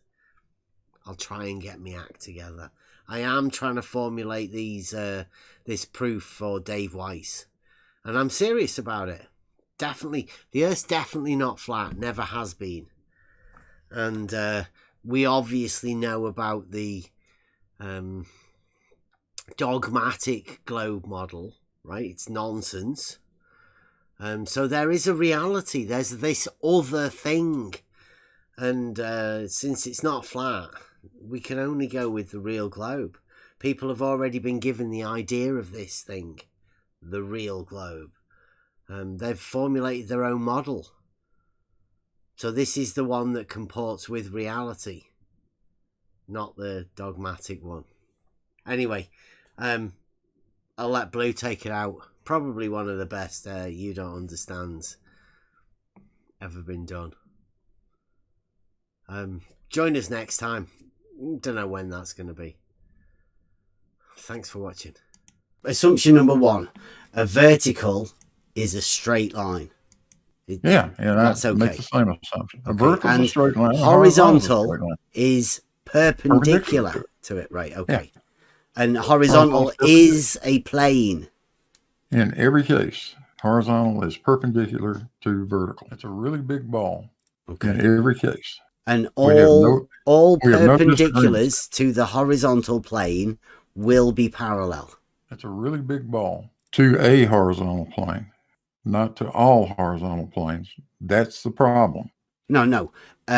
All perpendiculars to a horizontal plane will be parallel. That's a really big ball. Yeah. That would be true, but only one of those verticals is a plumb line. Okay, here we go. Bear with me for a second. I'll figure this out. Sea level is an arc. It's a really big ball. Mean sea level is an arc. Mean sea level is a point. It's an average on a vertical. It can't be an arc. Oh my God. Mean sea level. Oh my God. Mean sea level is established at a point, and it goes everywhere. And it goes everywhere.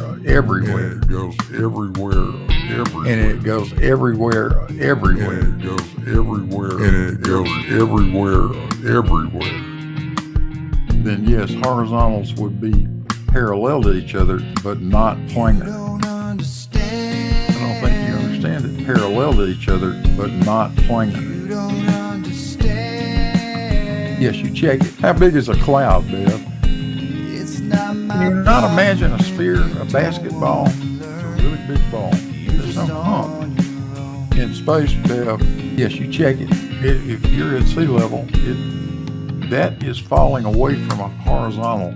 It's falling away from you in every direction. You're standing on top of a ball. Water levels don't fall away, though. We know how water flows. Sure they do. No, we know how water flows. Horizontal, sure they do. And Rockia's bridge proved 90 feet.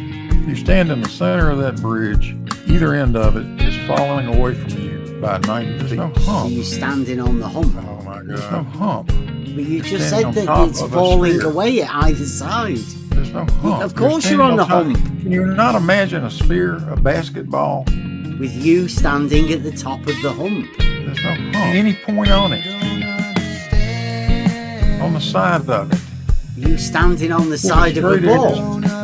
I don't think you understand it. On a ball, Bev.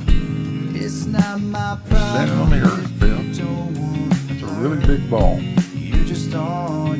On a ball, Bev, on the side of it. No, they'll always show it horizontally. I know. There's no need to show it. We know it's curved. There's no hump. What? It's a really big ball. There's no point in going to the trouble of drawing a curve that you can't even see, Bev. There's no hump. It's horizontal. It's a really big ball. Oh Oh my God! No, it's curved. No, there's no curve to a horizontal. In reality, elevations are curved. Are you trying to say that you can have other lines that are perpendicular to that horizontal plane? I will say absolutely you can. Not a one of them meets the description of vertical. Vertical is perpendicular to the horizontal. So no, not they would meet that description. No, Bill, not by the definition that vertical is a plumb line. Yes, you check it. I don't think you understand it. I know what you were doing, and it doesn't. I don't care what you were doing. I don't think you understand it. Absolutely, the two plumb lines tilt away from each other. Really big ball. Yes, you check it. Well, let's think about that, Bill. Those plumb lines are always diverging. Always. It's irrefutable. No reason, no logic. Yeah, that's the way you do a chart. No worry. If horizontals are perpendicular to verticals, you're just on your own. What do you think? No reason, no logic, no answers to question. I think I destroyed you is what I think. You're just on your own. It's a really big ball. There's no curvature in a horizontal blue. Oh yeah, there it is. It shows the diverging verticals because of the measurement of the reciprocal zenith angles. It is as clear as day and it's irrefutable. That's the end of that story. Horizontals are not parallel. Verticals are not parallel. In reality, elevations are curved. Those verticals are not parallel. They cannot be. I'm not going along with it then. Nope.